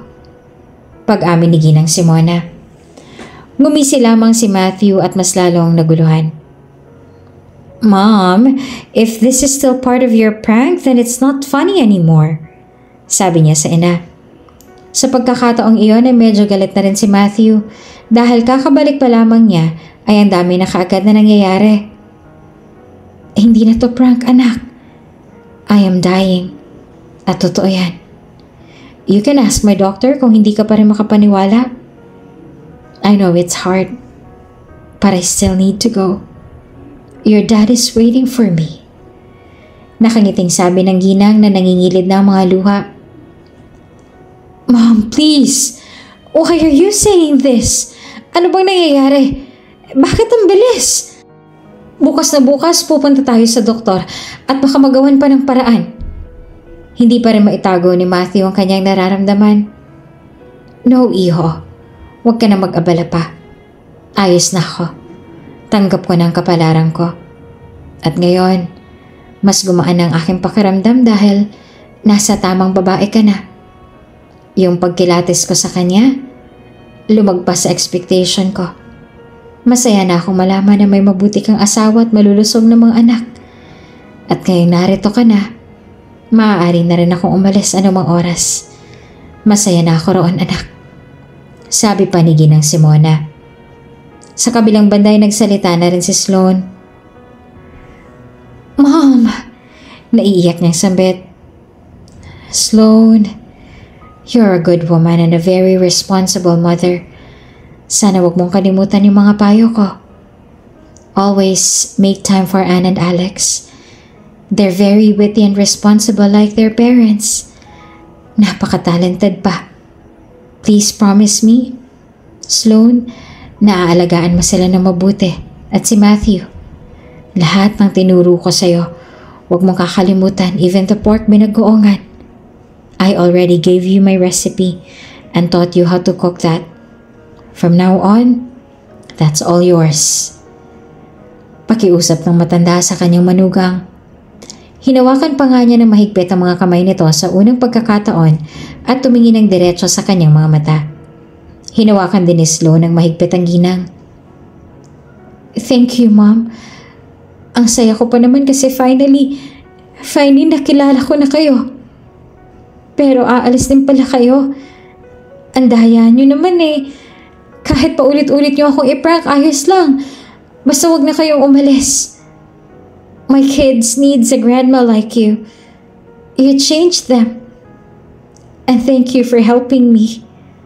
Sabi ni Sloan at tuluyan na ang pumatak ang kanyang mga luha. That's my mission. And I think I already accomplished that. Nakangiting sagot naman ng ginang, napigil-pigil pa rin ang kanyang emosyon. Bumaling naman ang atensyon niya sa mga bata. And Alex, always be good son and daughter to your mom and dad, ha? Laging tatandaan yung mga itinuro ni Lola. Ang pagkain ng gulay, masusustansyang pagkain, at laging ligpitin ang mga kinalat na laruan. Nauunawaan niyo ba yon? At saka ituloy niyo lang ang hilig at gusto niyong gawin na pagpipinta. Malayong mararating ninyong dalawa. Naniniwala ako. Maaari ko ba kayong mayakap ulit? Wika pa ng ginang. Opo naman, Lola. Naiintindihan po namin.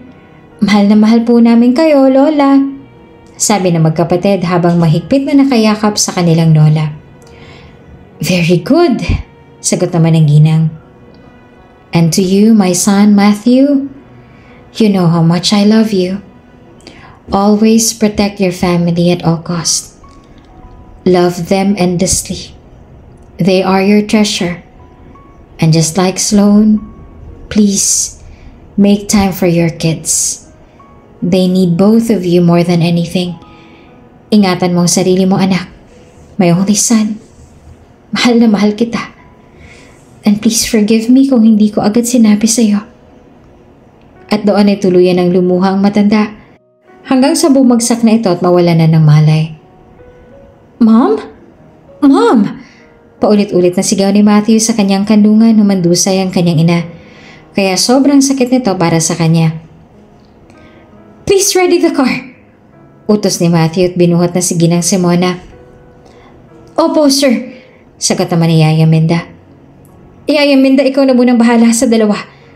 Sumama na rin si Sloan at tuluyan na silang nagtungo sa pinakamalapit na ospital.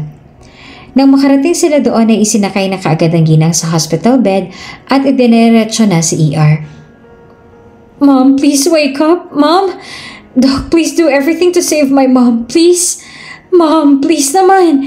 Hindi pa nga kita nakakasama eh. Please, Mom. Umiiyak na sabi ni Matthew na tila nawawala na sa kanyang sarili. Nang makarating sila doon ay hinaring na kaagad sila ng doktor sa may pintuan. Sorry po pero hanggang dito na lamang po kayo ngayon. Kami na po munang bahala sa pasyente. Wika ng doktor at pinaubaya na ngas nila ang lahat sa mga ito. Umupo na muna sila sa may bench at paulit-ulit na pinapakalma ni Sloan ang kanyang asawa na patuloy pa rin sa pag-iyak. Honey, calm down. Magiging okay din ang lahat, sabi ni Sloan. Pero ang daya niya. Wika ni Matthew na umiiyak pa rin sa sobrang sakit na kanyang nararamdaman. Ilang oras din ang lumipas at lumabas na rin ang doktor. Mrs. I am sorry to inform you. Wala na po ang Ginang. Hindi niya na po kinaya. Malungkot niyang sinabi sa dalawa. Mabilis naman tumayo si Matthew. What? It can't be. Hindi niya makapaniwalang sabi. Ilang sandali pa ay sa kalagitnaan ng mabigat na emosyon ay uminda naman ng sakit si Sloan na tila manganganak na sa mga oras na yon. Matthew, aray, ang tiyan ko, sabi niya habang nakahawak sa kanyang tiyan. Lalo namang nataranta si Matthew at hindi malaman ang gagawin kaya muli siyang humingi ng tulong sa doktor.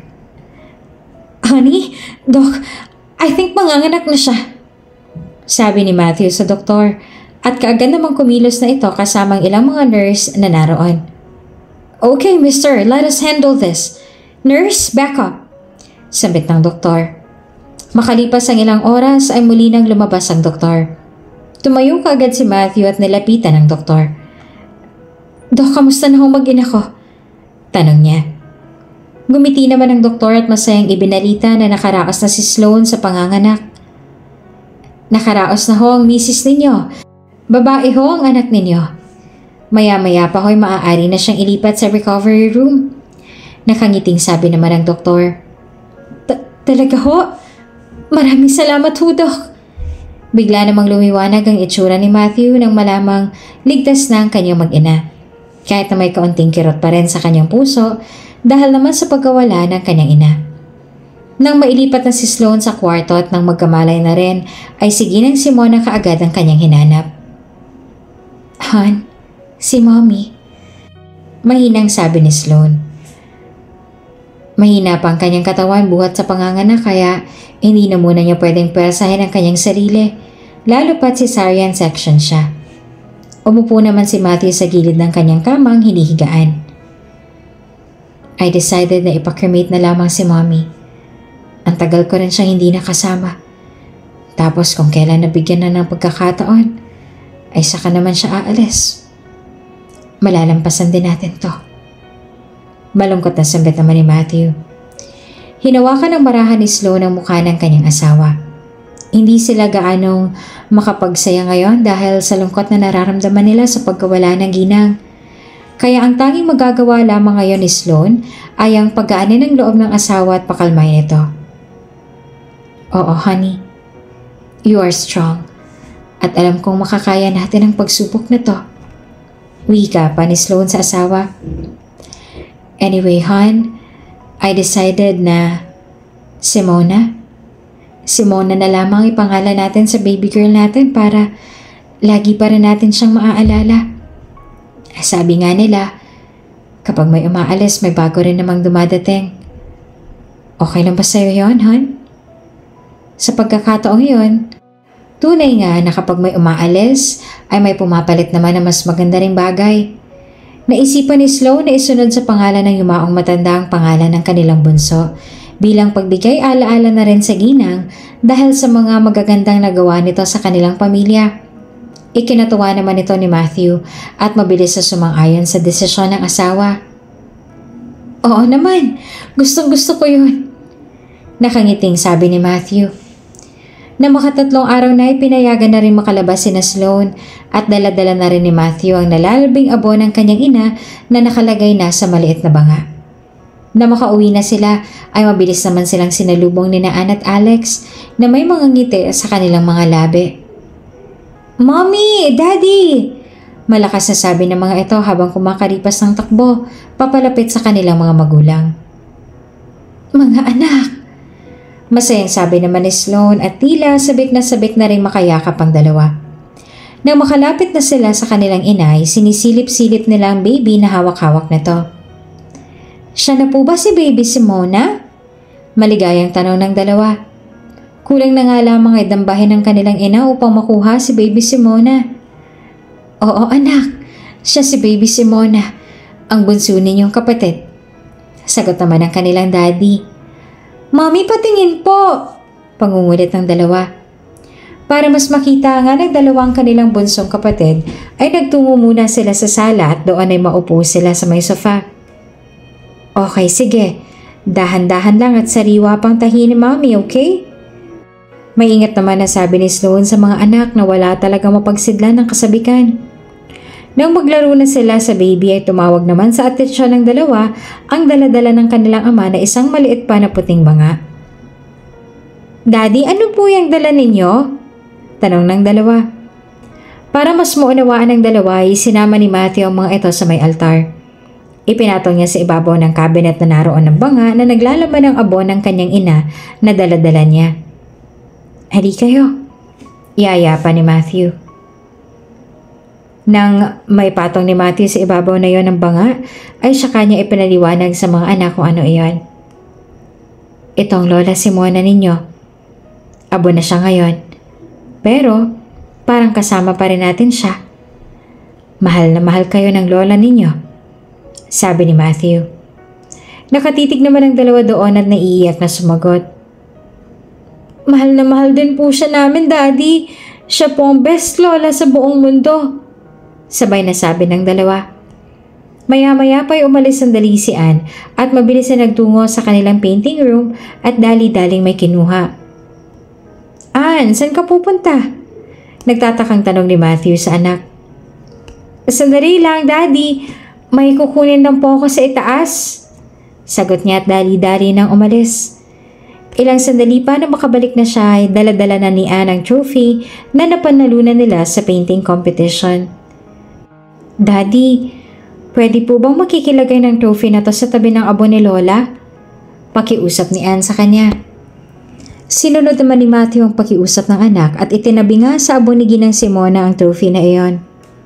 Oo naman, akin na. Wika ni Matthew. Dapat po iso-surprise namin yan sa inyo dahil yun po ang sabi ni Lola. Pero ngayon, ibibigay na po namin to sa kanya dahil isa po siya sa nagpalakas ng loob namin ng competition. Para sa kanya po ito. At alam ko pong sobrang proud na proud sa amin si Lola. Tila nga naging malaking epekto na nagawa at pagkawala ng matanda sa buhay ni Ann at Alex. Kaya pala magaan ang loob ng dalawa nung una pa lang dahil talagang may koneksyon sila sa isa't isa. Maraming naituro sa kanilang matanda at masayang dalawang bata sa mga itinurong iyon ng kanilang lola si Mona. Naging responsable sila at naging mas mabuting anak at bata. Hinawakan naman ni Matthew ang mukha ng dalawang anak. Oo naman, sobrang proud na proud yun sa inyo, sabi niya sa mga ito.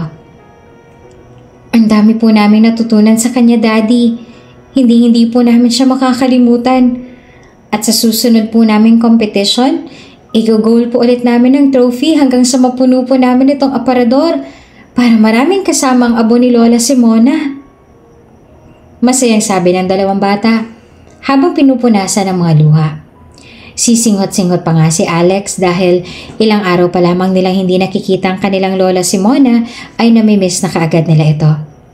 Para hindi na rin malungkot ang mga bata ay niyaya na ni Matthew ang mga ito pupunta kay Baby Simona. Okay, siguradong matutuwa ang lola niyo niyan. O siya, sige, tara na kay Baby Simona at alam kong gusto niyo rin siyang makalaro. Wika ni Matthew. Tila marami na ngang nagbago sa kanilang buhay. Kahit ilang linggo lang ang nanatili doon si Ginang Simona. Namiss kaagad nila ang presensya ng matanda at ang mga positibong hatid at naituro nito sa kanilang pamilya. Habang nasa terrace at natutulog na rin ang mga bata, ay nilapitan ni Matthew ang kanyang asawa na si Slow na kasalukuyang nagpapahinga doon. Han, mahal na mahal ko kayo ng mga bata. Gagawin ko ang lahat ng sinabi ni Mommy. I will spend more time with you and our kids. Dahil ang totoo, kayo naman talaga ang tunay na kayamanan ko. Sabi nito sa asawa. Ilang linggo lang yon pero parang ang dami na kaagad na nangyari. Inaalala pa rin ni Slow na naging pagsasama nila ni Ginang Simona. Kung paano ito naging mabuti sa kanya at kung paano nito nabago ang lahat-lahat sa kanya upang mas maging tao, asawa at ina sa kanyang mag-iina. At sigurado siyang hindi niya na ito makakalimutan. Thank you, Han. Ako rin. I will be more active to our family kesa sa work. Mas papahalagahan ko na kayo sa anong bagay. Because you and our 3 kids are the most valuable thing in this world. Nothing more. I love you, hon. Pangako naman ni Sloan kay Matthew at saka niyakap na nila ang isa't isa ng mahigpit.